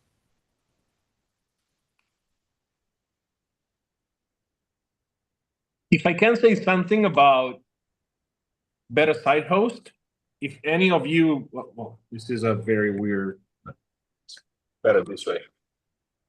So if you don't have better site host and you have, thought about changing of a hosting company, it's the best I've seen around. Like it's easy to use, super intuitive. You have all the integration with Git, Cloudflare that you might want to have. Here, Davide. Put it aside. Yeah, I was hoping to deal with that in a private event, but damn it! Now it's taxable, Davide. Not if he donates it to me. Yeah. It's all right. I mean, it's not so bad. It's. I heard the person behind it's kind of a dick, but other than that, it's great service. It really is great. It really is great, and it's been fast and just by the instantaneous interface, like there's a process in Better Site Host that allows you to. It makes it easy to connect via Git. Like, and I know for some of us, maybe it's not the most intuitive thing to do, but Better Site Host makes it very easy. And and I've been starting to, as Josh does, publishing with Git lately. It's that's Monica. It's Hi, Monica.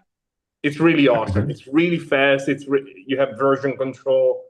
Yeah, if you have been thinking about moving to a different hosting company, yeah, do that. No, it's hands down probably the best for me. I'm now running 3 servers. I have one here in Toronto, one in Seattle, and one in Singapore. It allows me to service my customers with efficient, fast, super fast websites. Because the server itself, the hosting is phenomenal. And the beauty of it being properly formatted for Total CMS just makes it even that much better. Yeah, no. Definitely I have a DreamHost account that I have like a few sites still left on. I've been slowly converting to Git and migrating. And once you publish with Git, you never want to go back. You really don't. Yeah. I should add that BetterSite, you can still publish the traditional way with SFTP and whatnot. You don't have to use Git. No, you don't. No, it's too loud.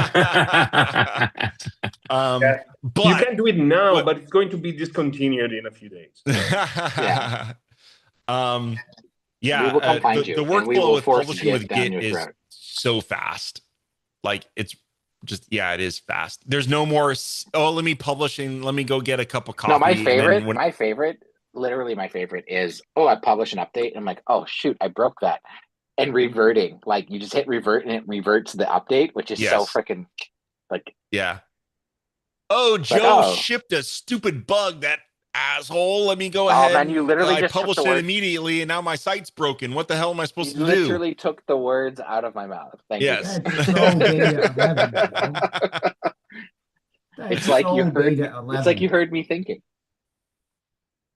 So question on that. On BetterSite Host, does it handle the DNS for you? Like, so right now I'm on DreamHost and I have my DNS stuff on is managed there.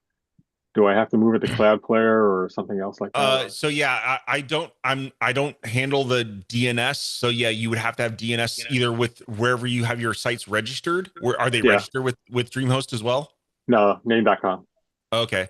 So either you would use name.com or you can move to Cloudflare. Now, what's nice if you were to move to Cloudflare is, let me share, is BetterSite Host integrates with Cloudflare.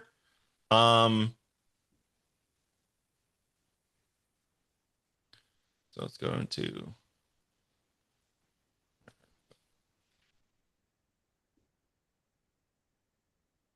Oops.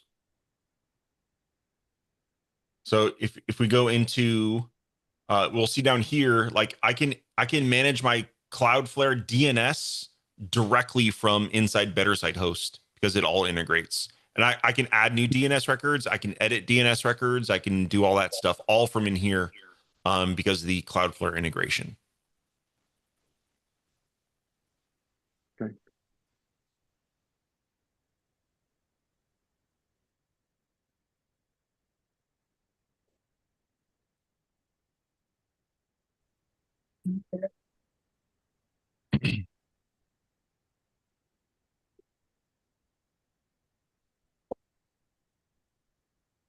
Sweet. Well, guys, any other questions or things we can chit chat about? Davide, you having a big party tonight? Everyone coming over? Actually, there's been a little change of plan. So now we're gonna go to a cabaret kind of thing. It's awesome. Like it's something that I discovered this place, I want to say a month ago, which I wouldn't be surprised of such a place if we were in New York, right? Like great, awesome, or London or Paris, but Merida. So I walk into this place and there's genuinely one of the best cabaret show I've. Like cabaret meaning like Moulin Rouge kind of thing, right? Yeah. They're dancing, singing. There's a couple of drag queens because they always should be there.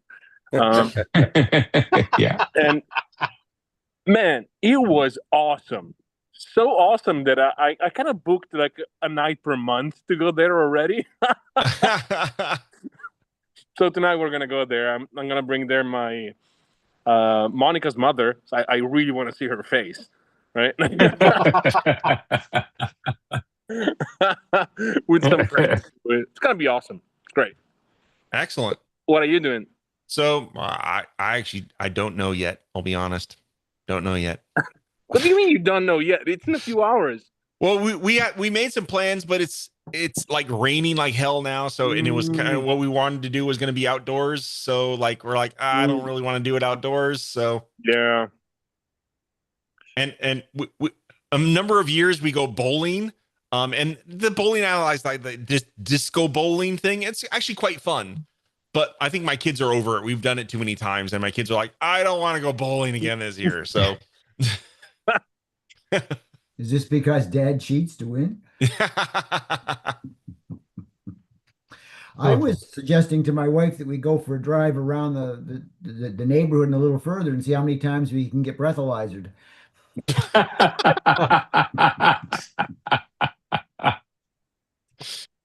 Oh, look at breathalyzer go roulette. Talk with the officers with a slur. How you doing today, officer?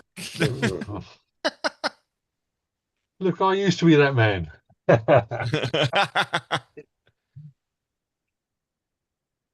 Doesn't he look awesome? Is it cold there? He's got a sweater. I mean, I wouldn't call it cold, but yeah, as cold as it gets in Mexico. Ah, okay. It's just above zero here. God. Ouch.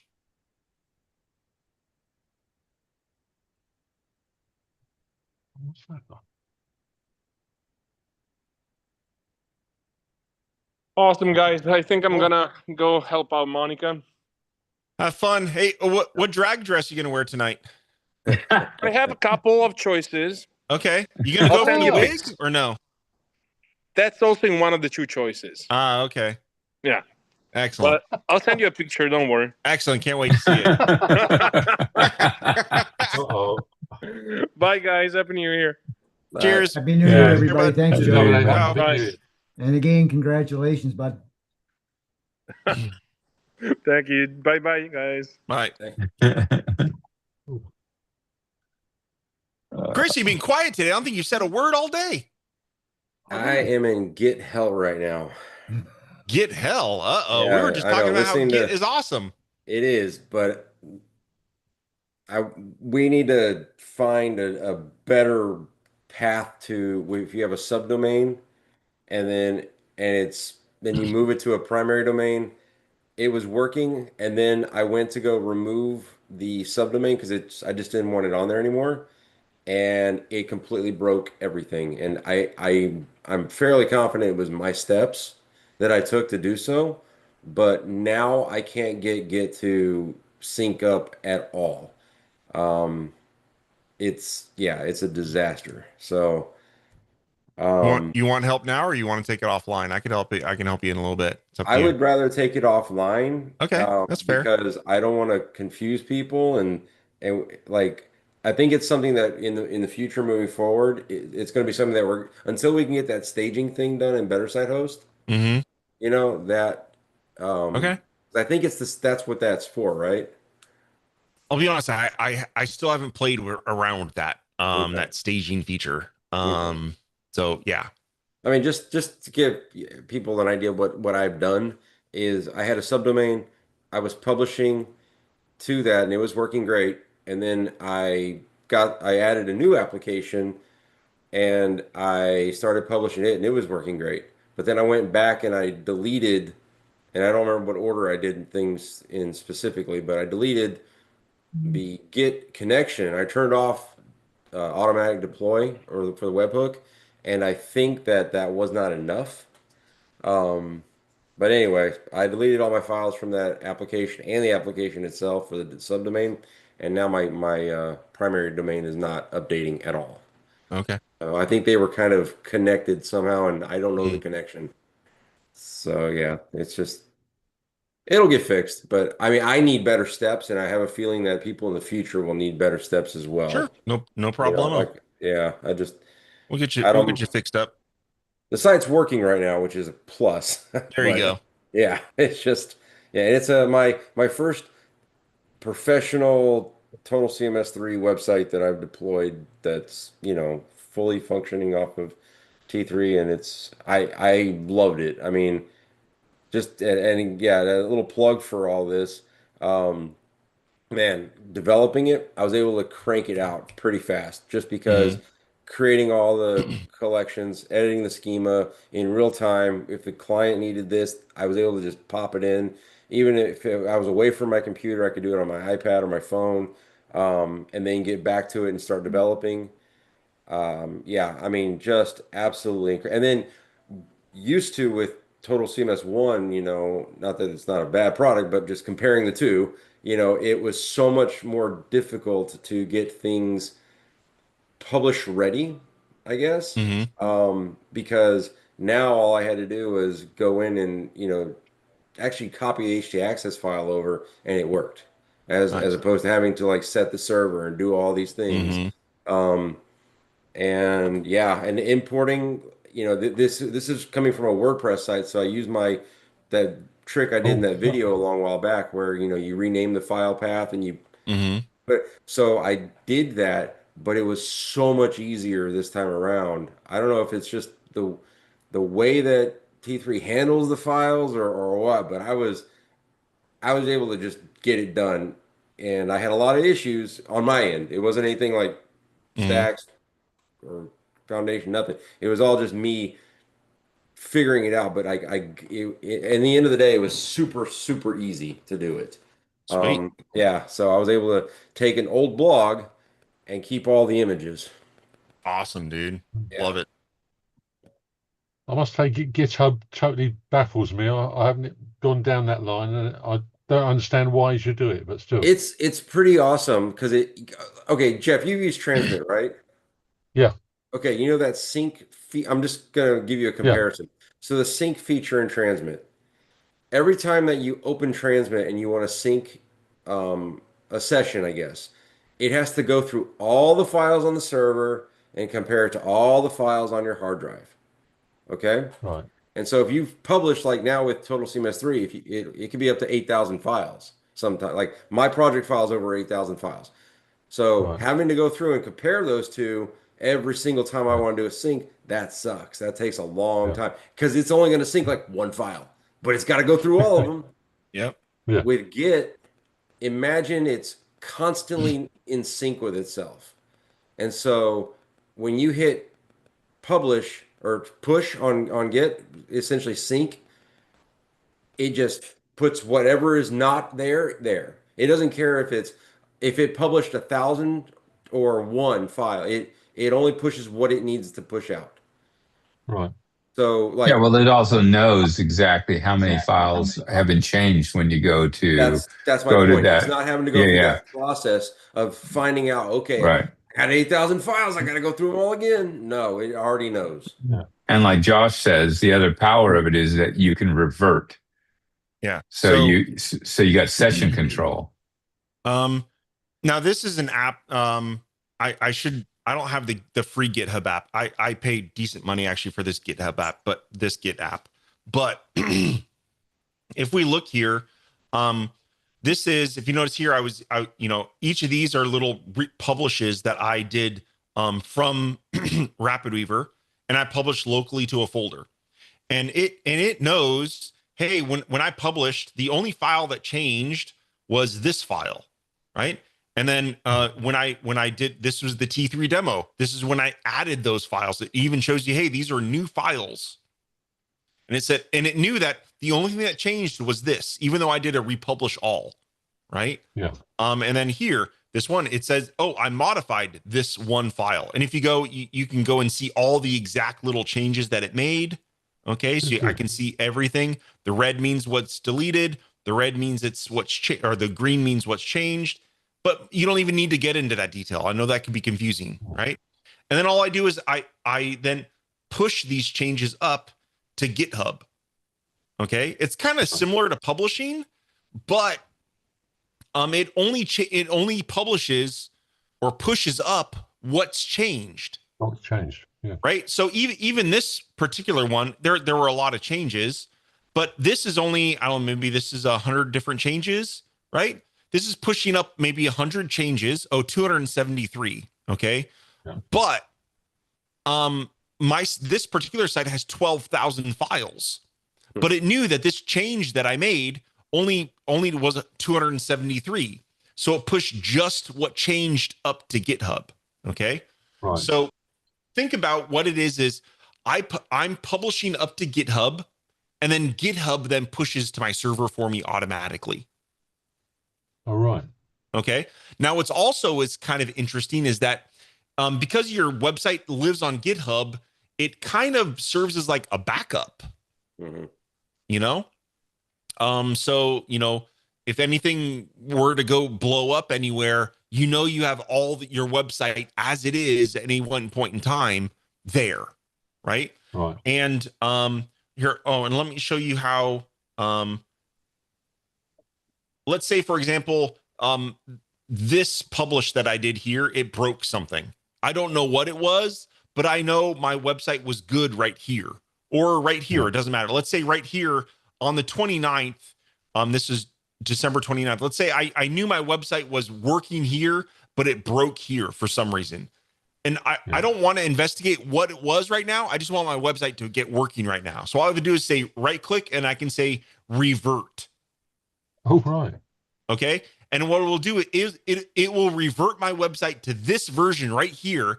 And when I push it up, it will push it up to this version and my website will be working immediately again. And then once my website's working, I can then go back and troubleshoot what was going on, right? And what broke or whatnot. But when you're in an emergency, you just want your website working again, right? Yeah. So that you can quickly revert to any point in time and be like, hey, revert to this point right now. And boom, you're done. Yeah. And Jeff, we plan on doing videos to once we iron out all the details, all the fun little details. Please. Yeah. But, for this website, so I was working on this one. It was live, but I've done other websites that are local, which, obviously it's great with Total CMS 3. And you can be on an airplane without Wi-Fi and working on a full website with MAMP and everything. It's amazing. But what's cool is you can work on it local, all the while publishing to Git, pushing it, all your changes, pushing them up, because basically you're just backing it up to somewhere else, right? Offsite. Yeah. But when you hook it up to Better Site Host, and I kind of watched out for this today when I went live with it on the new domain. I set it up in Better Site Host, the application, right? And then I connected it to Git, and I went and I did a couple other things. By the time I was done installing the SSL certificate, the entire website was on Better Site Host automatically because it was connected to Git, which is incredible. Yeah. So you can go back to a time. You say you got your problem now. You can go back to a time when it was working. No, it's not right. Well, yes, but right now it's not a problem with GitHub or Better Site Host.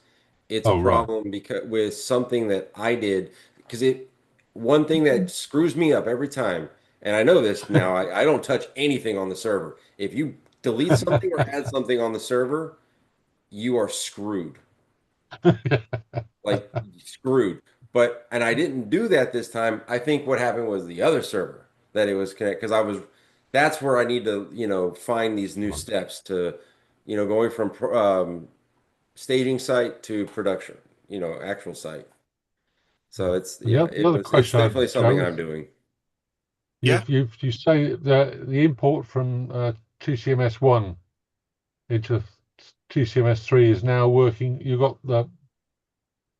a system now for it, have you? Yes. Yeah. There's a full import now. So now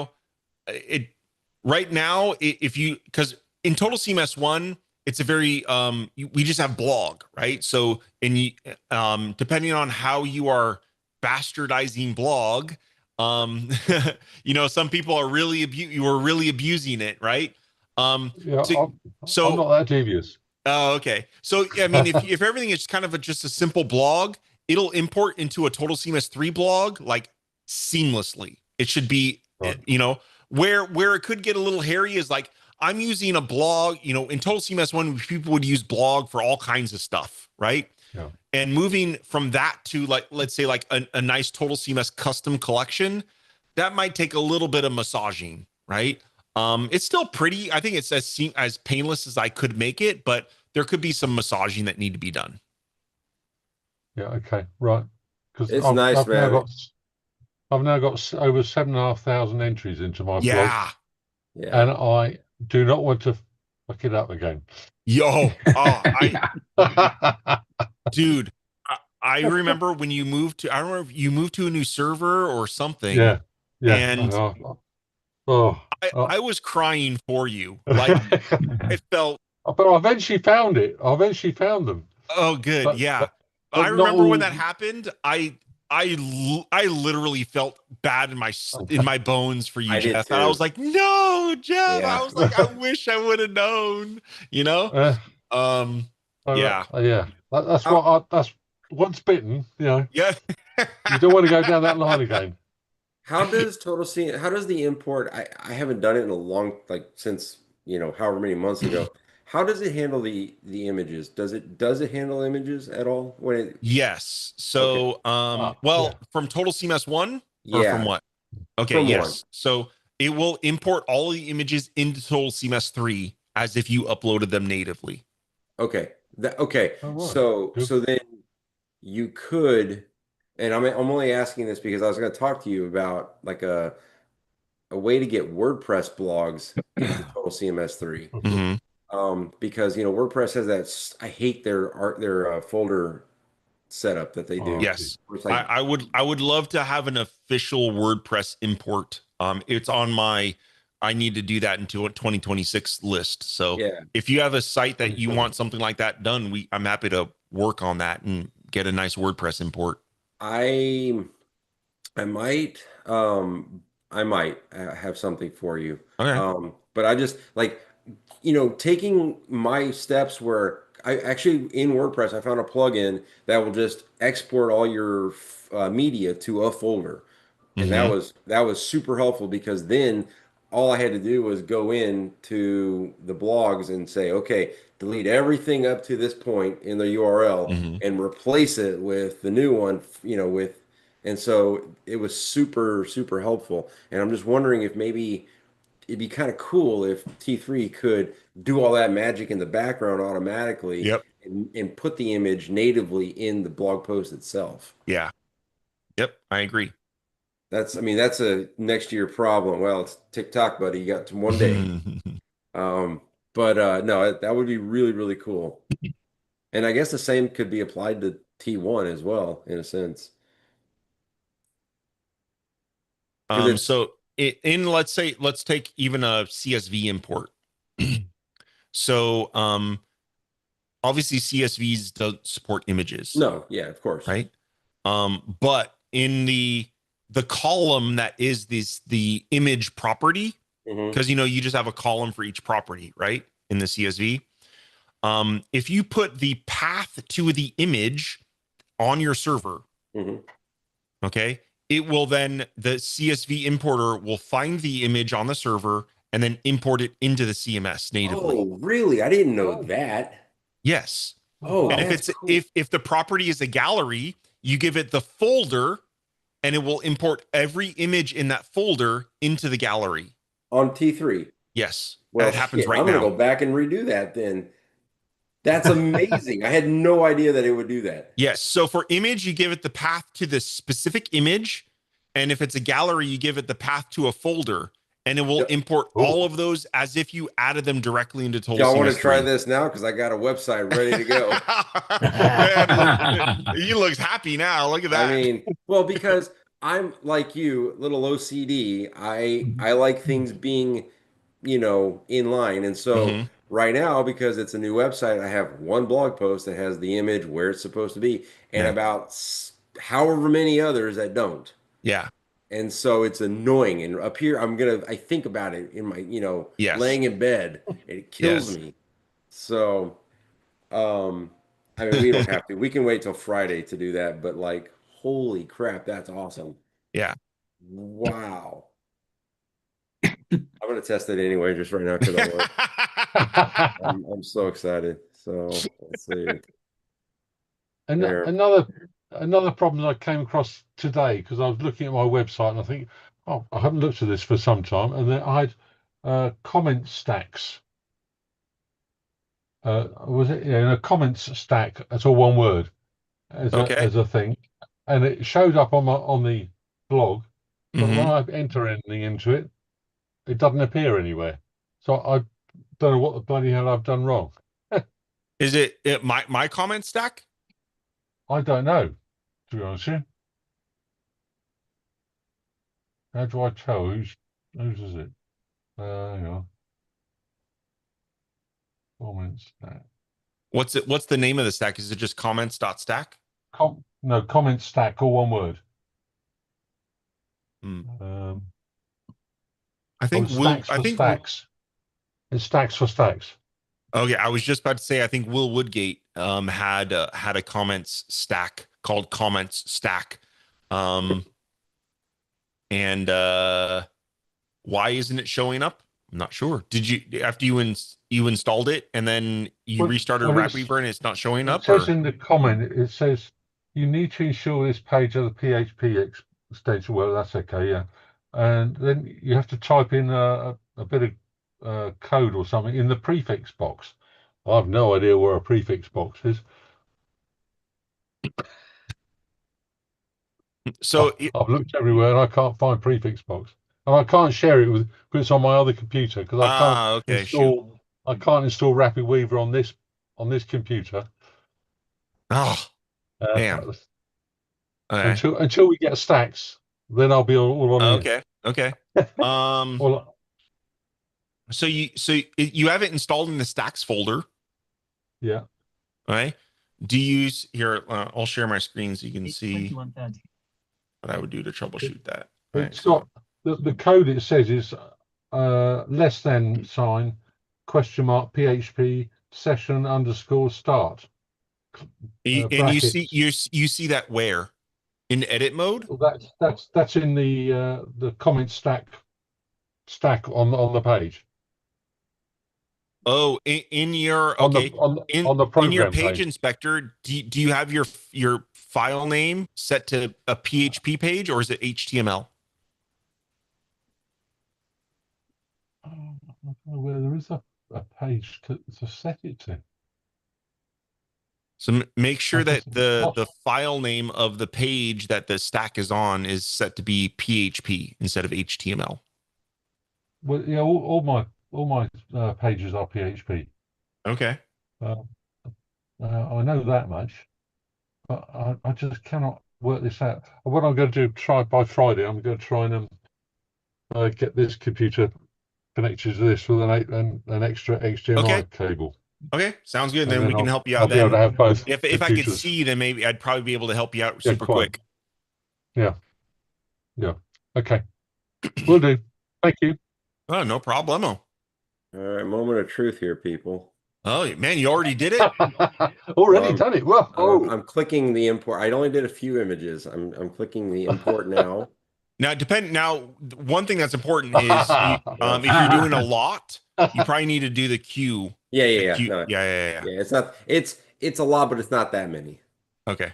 Yeah, the queue's been working, or the update's been working great. I haven't had to use a queue for anything in a minute. Yeah, okay. It's good. So going back to GitHub, do you have to subscribe to that? No, it's free. Oh right. Yeah. That's how they get you. Yeah. Yeah, they make their money on their enterprise clients, so they make it free for everybody else. Oh yeah. Okay. Let's see. Maybe it didn't work. I didn't get a little happy face.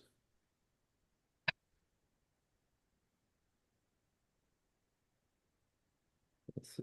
Update only you. Okay. Oh, I'm not going to touch anything. Hey, I like this earlier start, Joe. Yeah. Yeah. Yeah. Normally we're starting right now. 9. Yeah. Normally we start right 9, now. Yeah. So yeah. Same for Bill, isn't it? Yep. Yeah. At least I see a beat. I think I see what you mean, Joe, because it's images, it's probably moving them, it's doing more in the Yes. background. Yeah, it's Got it. doing more because Okay. it's extracting the EXIF data. Yep. So it's doing all that stuff. So it's going to take longer. So that's why it worked this time. okay. Let's see. So you're happy then, Chris? Well, Go on, show it. we're gonna find out. Let's see. Huh. There's no Hogmanay for you tonight then, Bill? Definitely not. I think I'll be in bed soon. Interesting. It's Yeah. not. To It's hear a not Scotsman say that. Whoa. I know. There's actually fireworks going off right now outside here. You want to share and show Chris or? Well, real quick. no? Okay, wait. Okay, so let me back up. This I may have misunderstood. Okay, it works with Total CMS 1 imports. Okay. No, I it works thought, with any import, a CSV import. hmm. But you have to give it the full path to the image. Yeah, here, I'll show you. I'll show you what I got. So let me zoom. Now, is this on your server or is this local on your Mac? Server. Okay. So I have this CSV. Okay, so these are all the blogs. Okay. Now you put the URL to the image? Yes. No, it needs to be the path to the image on your server. Oh, got it. The actual path, not a URL. Oh, got it. Okay, then I will do that. All right. So you'd have to put /home/ whatever, the full path. Got it. Okay. Sorry. I was too excited.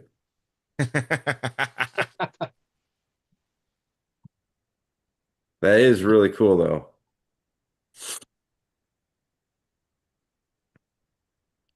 Let's see.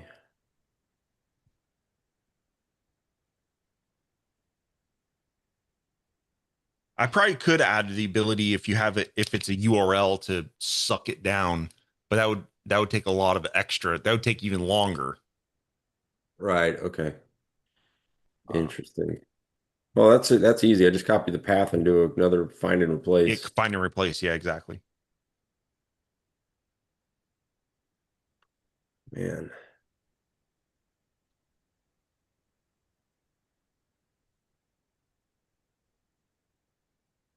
Okay,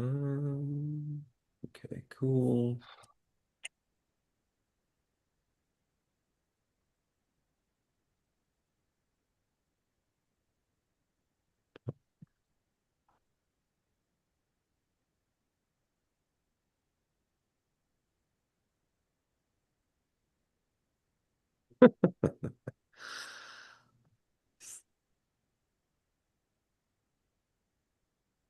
I'll tell you what, this thing in Zoom which really impresses me is they've got that the sound comes from where your picture, whoever's speaking, their picture is on the screen. Yes. Yeah.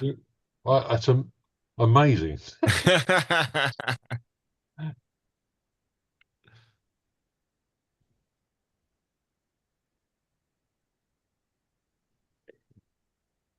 So the full path. Okay, so I think I got the full path here. Let's here. Actually, you know what? I will share just because if this works the way I think it will, let me delete a couple things here. All right, cool. Hey, I had no before you idea. start, go get a roll of toilet paper in case you shit your pants. Yeah. Well, I can always command Z, re-import real fast. Okay. Oh. So here's the path. That looks right? It's yes, it looks correct. Yeah. Wait, what is? Oh, that's because that one's already that one's interesting. Huh, this one didn't do it right. Okay, let me. God, you use what is that? Linguix? Yes. Oh my God, it gets in my way all the time. You can like have it ignore certain domains. Oh, really? Okay, I haven't gotten into that. Okay, cool. All right, so this is so pest control. So I need to go from the assets. So let me copy that and get rid of all that. Okay, so that's good. That was weird that it only did that. It left that one out. Okay, so that one doesn't have anything. Okay, so these are all the things. Let's download this. I noticed there it like linked all of those. I'm wondering like they're still linking. See when you hover over it, it like links to the HTTPS, the website. Yeah, Verify the CSV contains the path and not like HTML link to it or something. That actually bit me the other day. And you do it by this way you can remove all the links. There you go. Once. There we go. If you just FYI, if y'all use Google Sheets, even if you do several and you do this and you say, remove link, it'll say remove link here. It only does it for that whatever one is selected first. Oh. You have to do view more cell options and then do remove link over here. Oh wow. That's not intuitive at all. No, it's super dumb. Yeah. So okay, so file downloads CSV. Okay, so that's good. Let's go here. We'll do import. Choose. And then we'll do update existing only. Think I should do the job queue? For that many, yeah. Yeah, okay. Do you have it scheduled as a cron job? I don't. Like, okay. Oh shit. You would have to go in. Oh, okay. I haven't done that in Better Side host yet though. I've only been doing it local. Hold on, don't tell me. Let's see, where are you? Tell me, where is it? I don't want to waste time for people. Go to job queue manager. Job queue manager. And then it's this one. Yep. You can click the copy command button. And then go here.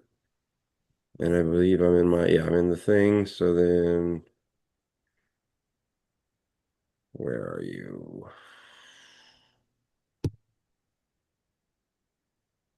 Is it in applications? Oh, sorry. Go to applications. Yeah, cron jobs or scheduled jobs. I forget what it's called. Cron jobs. Create a new job. Create new job. And then Apple image. Oh, okay. And you have to run it as the user of the website. Right. That would be me. Are you sure it's that? Because the path to the thing says Apple, whatever. It's Apple. I changed it back, I think. Let me make sure. Because the path right there, it says home Apple pest control CMS or pest control com. So pest control com. Yeah, it would be that one. Yeah. And then instead of every day, I'd set it to, I would do every 5 minutes or every minute, one of the two. Every 5 minutes is probably enough. Okay. Great job. All right, let's see. And then we can go back to here. And it's here that it'll show it, right? Yeah, you can see the table where it says pending jobs as well at the bottom. If you refresh the page, that table isn't showing the count. Interesting. Showing that there's jobs in there. If you see them at the bottom, the pending jobs.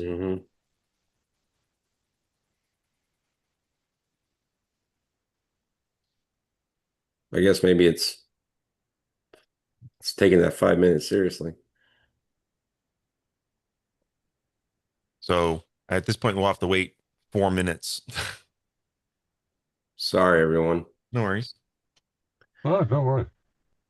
But yeah, so Jeff, one cool thing, just while we're waiting. If you wanted to do one, reduce that CSV to like 1. Oh, one sec, let me. And then just import 1 and just do 1. You know what I mean? Yeah. Let me kill. Just edit the CSV that you already downloaded. Yeah, I will. I just want to get. Oh. I hate it's a pain to. It just keeps adding numbers to it. All right. And then you should have seen this yesterday when I was doing all this. My download folder, because that's like my temporary storage. Yes. Was just Stupid. I mean, stupid. Okay. So we'll go to blog, import, update, import. Okay, so they're happy. And then the table at top flashed oh, briefly. it worked. Holy crap, it worked. Look at that. Jesus Cristo. It actually worked. Welcome to Friday afternoon, everybody. Seriously. Damn. Okay. So Joe, you were talking about the because this is a modified blog. This Yes. is actually I think I discovered this earlier. Edit schema is right here, which is nice. Oh, I'm not doing it in this one. I recreated all of these. I think I made I made a super blog. Um, but when you create a blog and you import, it puts everything that you've made at the top, but everything else is way at the bottom. Yes. There's no way unless you were just to duplicate them, right? Yeah. They get Or rearranged. because there's no, well, just do the form grid layout and define your layout up If there. you have a big ass blog, or full of thing, I'd rather just reorder them for the time being. Um, Okay. yeah, that was just something I noticed. Yeah, I mean, because you have the form grid layout, you could just define the layout in that in Yes, there. yes. Yeah. I was just curious, like if there was, I mean, you could just duplicate it, put it in the thing, and then rearrange it You could, yeah. in the order. So But at that's that another point, you one. don't even inherit. You just Yeah, that's true. What's our time? Because oh, it could be processing right now. Interesting that job, the counts at the tables at the top aren't updating, but we can see the pending jobs are there. hmm Well, when you just did that last import, it flashed very briefly. There's only one file, wasn't it? Oh, really? Yeah. Oh, it did say. Oh, yeah. When you refresh, you see the numbers flash really quick. Good eye, Jeff. It says 59, Yeah, 58, yeah. 57. Yeah. Wow. Let me, Huh. I'll file that as a bug. You're welcome. Let's see. Let's see if we got more in here then. It won't. They Oh, won't show until up they're all. until it's done, and it rebuilds the index at the end. Oh crap! Here, real quick. Let me undo what I just did, just to. Yeah. How many are there total? 91. Okay, so it's about halfway done. Yeah, man, getting this blog data was not fun. Not fun. And then yeah, I don't know why WordPress has to do what it does the way it does. Let's see. Let's go back. Eagle Eye Jeff. I'm surprised you saw that over Zoom. Yeah, Like, because that's impressive, man. that's my old eyes as well. Now we're done. Looks like it's done. Let's see. Interesting. Try the rebuild index via the three buttons at the top. Oh, okay. Oh, okay. I can always forget about that too. Rebuild index.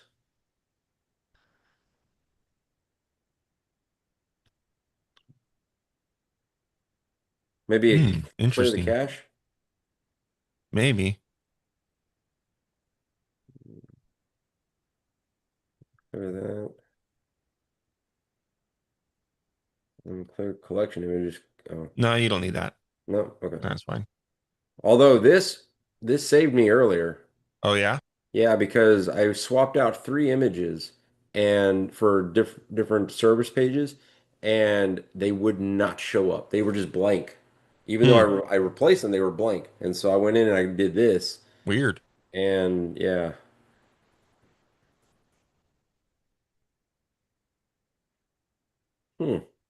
Go into one.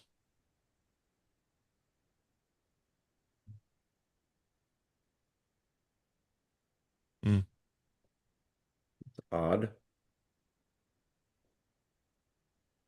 Maybe I'll do them piecemeal for now. Just, a few at a time. Let me make sure that they're all there, actually.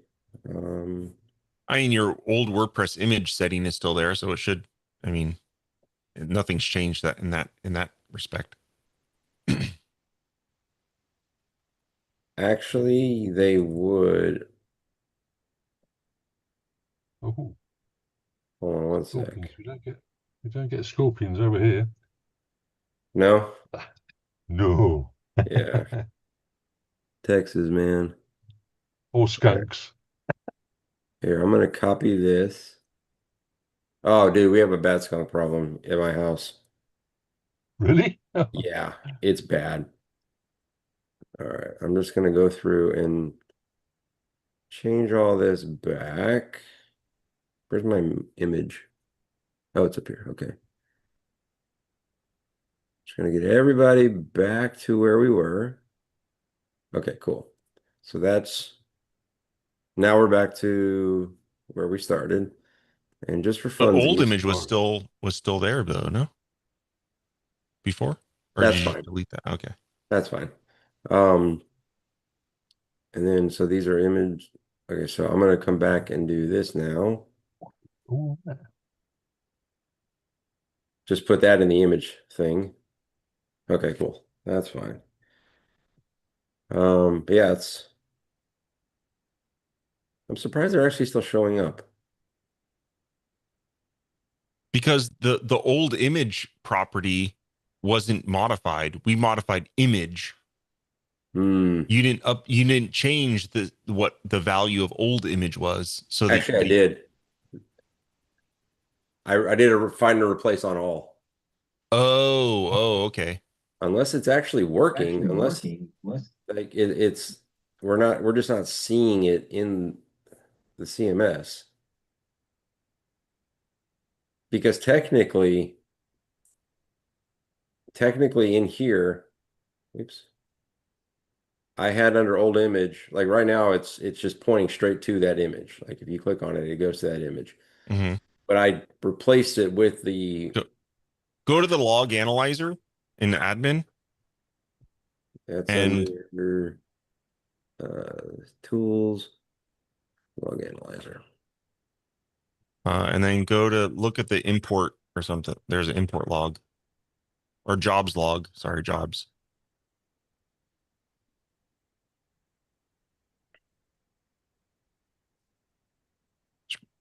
Keep scrolling. Scroll down. Is there anything else interesting? Let's see. Job process ID 3.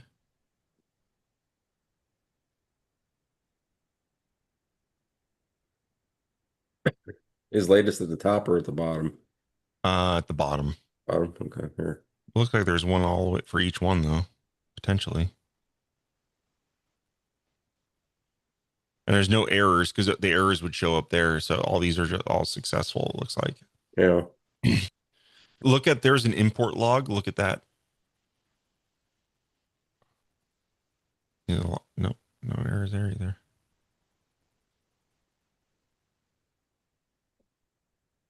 I mean, unless it's just being slow to show.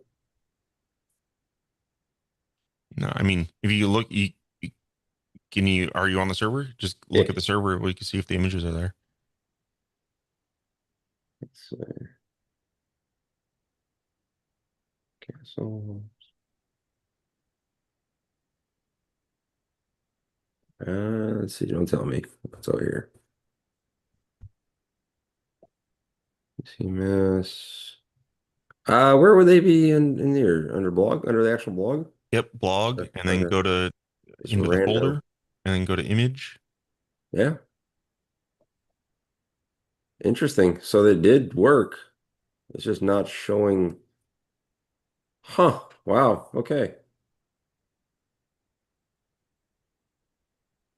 Yeah, look at that. So it does work. Can you clear your browser cache then? Why aren't they? That doesn't make sense why they're not showing up in. Let me clear out. Where am I? Oops. And I cannot click right now. Configuration, purge.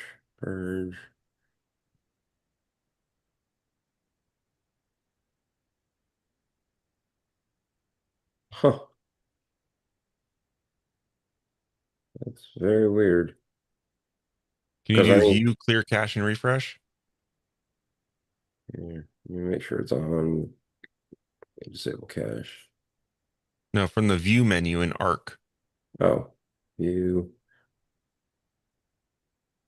Clear cache and refresh. I never use that one. I always just do it there. That is very weird. It's not showing up there either. Either. No, but they do show up in the actual. Oh, perfect. Wonder if the. Do you still have the CSV that you tried to import? I could probably get it in my trash. Oh, what's interesting is these. It's not showing up under here though. Well, it's not showing up under there. So I have it to where if there's an image, it'll show up here at the top. Oh, okay. But it's not. That's weird. I think I'd actually. Can we pick one of those and look at the raw JSON file for it? Sure. Where do you want me to go? Oh, in the on the server. Okay. Here, we'll do let's see this top one. 3 ways to keep mosquitoes away. Well, actually, that one worked, I think. Let's just see. Good to see you got beneficial things as bats. No? Yeah. I'm a Batman as well. I deal with bats in this country. Oh, really? Nice. Okay. Nice. Here, we'll do when is a pest problem and infestation. All right. Okay. God, I cannot maneuver today. Okay, when is a pest problem and infestation? Oh. So this one, you want to see the okay. Yep. Just let's look at that file. Oh, I'll make it easier on you.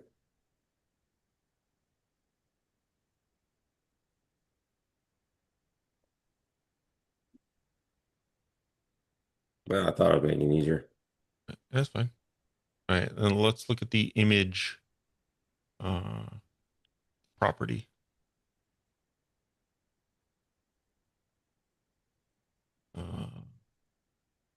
It didn't update this, I don't think. Oh, where's what? Oh, name. No, the name is there. And the size is there as well. Oh, thank you. Thank you.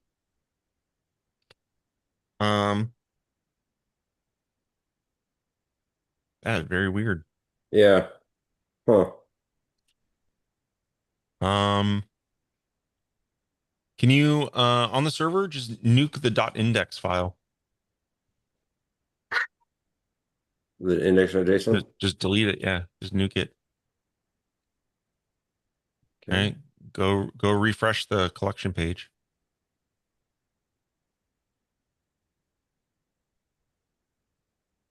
Weird.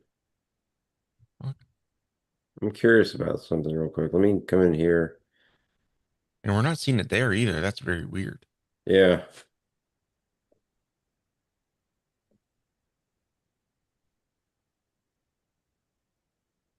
Can you open up the inspector? Is there any errors in the console? It should be probably a 404, I assume. Oh, where? Right there. Here? Okay. Yeah. Oh, in here. Okay.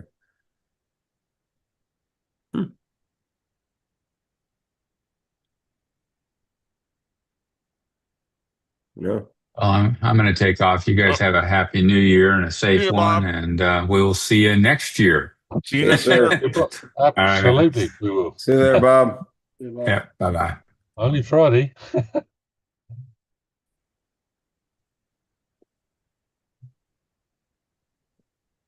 So, so there's no errors in the refresh page?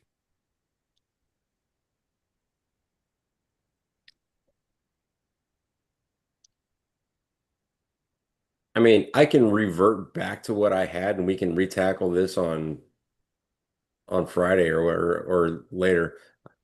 Hmm. We don't have to do the offline get thing today, or that can wait. The site's working. That's what I care about. Okay. Um, yeah. But this is interesting. I mean, I love that it works, at least for the one-offs. Mm-hmm. That's cool.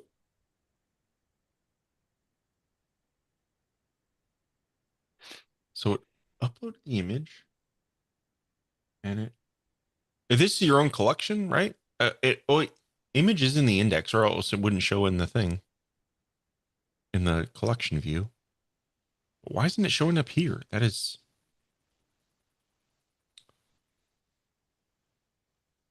very strange.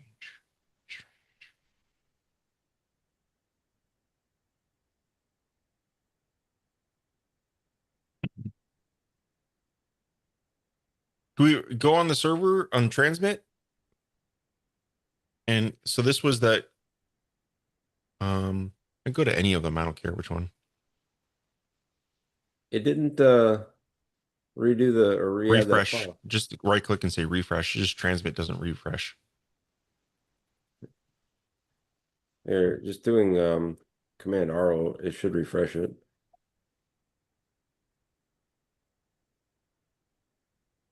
Where is it in here? I can't You can't right click? If I do, it selects. Just click refresh. It's fine. It's at the bottom. Oh, God, I'm an idiot. Okay. Yeah. No, it's not doing it. It's not showing That me. is crazy. Should you want me to save one? Just Sure. I mean, that should kind of poke it, right? It's 22 hours. It's 22 hours. There we go. There. Now it made it. I'm wondering if this is browser cache thing going on. It very Go well back to the could be. collection.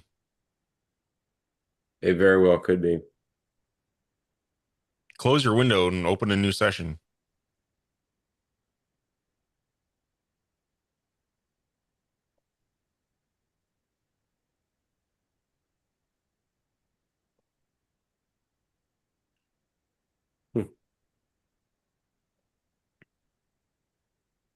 That is strange.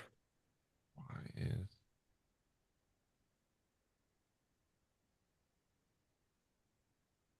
But it worked when we did the one. Mm-hmm.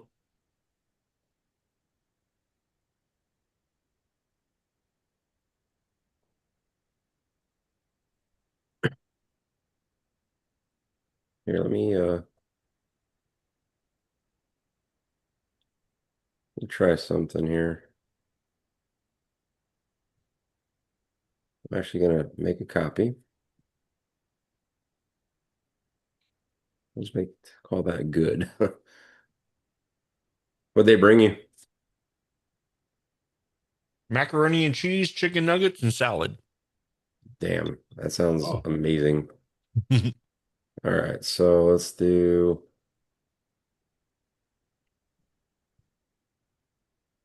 Okay, so that's good. I'm just gonna delete all that. And I'm gonna just do. You should delete the whole column so that it doesn't update it to be blank. Yeah. Oh, it's already blank. Oh, okay. So, well, here, let's do. Actually, that's a good point you just made because I didn't do that earlier. Let me file download CSV. So now it has both. Okay. Before I see how it's blank here, I actually deleted it before. Ah. So we'll do import, choose file. I'm actually curious if I don't need the job queue. Okay, try it without. Just for fun. Sure. I like seeing the smiley face. Nothing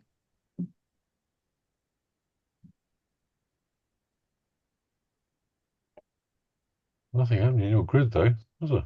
at the top.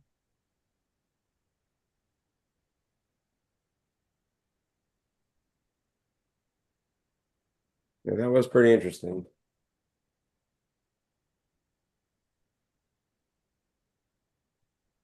Man, if this works, like it's not bad.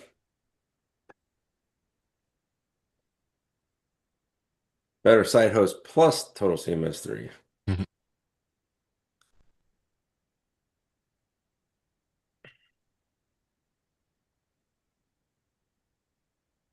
And really, you just pointed to a folder for a gallery.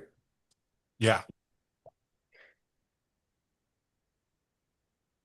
That's really nice.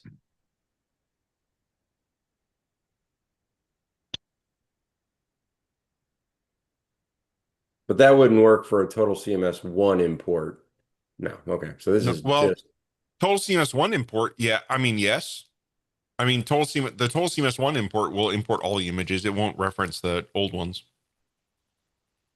but I mean like if I tried to do this with like a WordPress blog into a Total CMS 1 blog. Oh, no.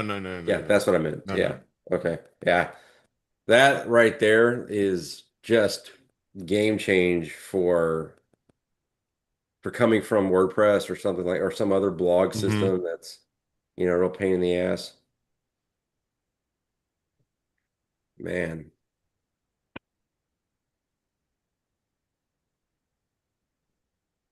I mean, it's still going. Hadn't canceled yet. Oh, Hey, whoa. No ads. Go right. go to the blog now, though. Let's see. Oh shit! Look at that. Tentacle. Now they're there. It, or reload the page. The pagination failed loading. Yeah.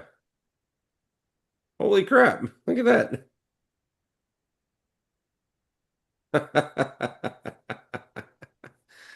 Oh man, Interesting. So the job. Why didn't it work on job queue? I don't know. I'll have to try to replicate that then. It may be something with that importer. Yeah, with the job because it wasn't showing the numbers. It was glitching out. I mean, Yeah. fortunately, it's on your server, so you should have logs you can check. Yeah. So you should have all the keys to my kingdom. Yep. I'm actually curious now to see. So now you'll have to. I mean, all of these you're referencing the old image, no? Or are you referencing the new one? Yeah. I wanted to see if because some of them are not wanted to display. Like that one up top. Okay, so that's the only one. Oh, I know why. I know why that one's not doing it. That's fine. See now how it has a banner at the top, the image? Got it. Yep. Yeah. Now that works. Oh my God, that's awesome. Okay, cool. Huh. Well, technically, no, there's a conditional in my thing over here. What is it? For articles. The conditional is if image is empty, Okay. but since image is not empty, it's actually referring to it now. Got it. Yeah. How does the else if or else because I was trying to do like okay if there's You have nothing nothing in there. Are you doing background images? Yes. Oh, okay. Because I want the aspect ratio to be the same across the board. Well, you use Total CMS to create the aspect ratio for you. I'm learning as I go. This is my old school way of doing things. I promise one day I will get there. This site had to be launched by tomorrow actually, so I'm trying to get it done today because I have a wedding tomorrow to go to. Okay. I don't know why people get married on New Year's Day, but there you go. Chris, have you noticed that he's had the thing for less than a whole day and he expects you to be an expert already? I know, seriously, I know. It's man, the expectations Must of be the some Korean people. thing where he figures it's been there for a year tomorrow. God. The Korean thing, nice. Good job, Bill. That was good. I downloaded this probably like 5 hours ago, Joe. Jeez, man. So anyway, okay, we don't have to do the else. We can I got to get going in a minute anyway. We're gonna go have dinner at my favorite restaurant. Okay. I'm gonna get my steak. I'm excited Cool, about dude. it. That's awesome, man. Holy crap. I mean, Something that else is awesome. that changes everything of the way I was thinking about stuff. I mean, sure, you still have to do the whole, or put the images in a folder and kind of reference them. I mean, but that they're all pointed in WordPress. Yeah. And so that's not a big deal. Holy crap. Yeah. That blows my mind. Like, why didn't you lead with that in the features, man? Lead with that in the features. God. Oh. Congratulations though, Joe, on releasing this today. I mean, yeah, I know we've all had it for a while, but big congratulations, man. This is a huge product. Getting And out there, yeah. be proud. Thank you.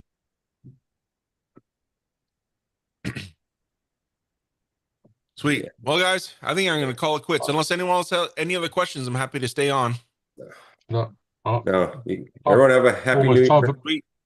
Yeah, Time go for have bed a for Bill. great New Year, everybody. It's Yeah. almost midnight for you guys, right, Jeff? And Bill? No. No, Only you half still past got 10. No, 2 hours. 10 past 10. Okay. Nice.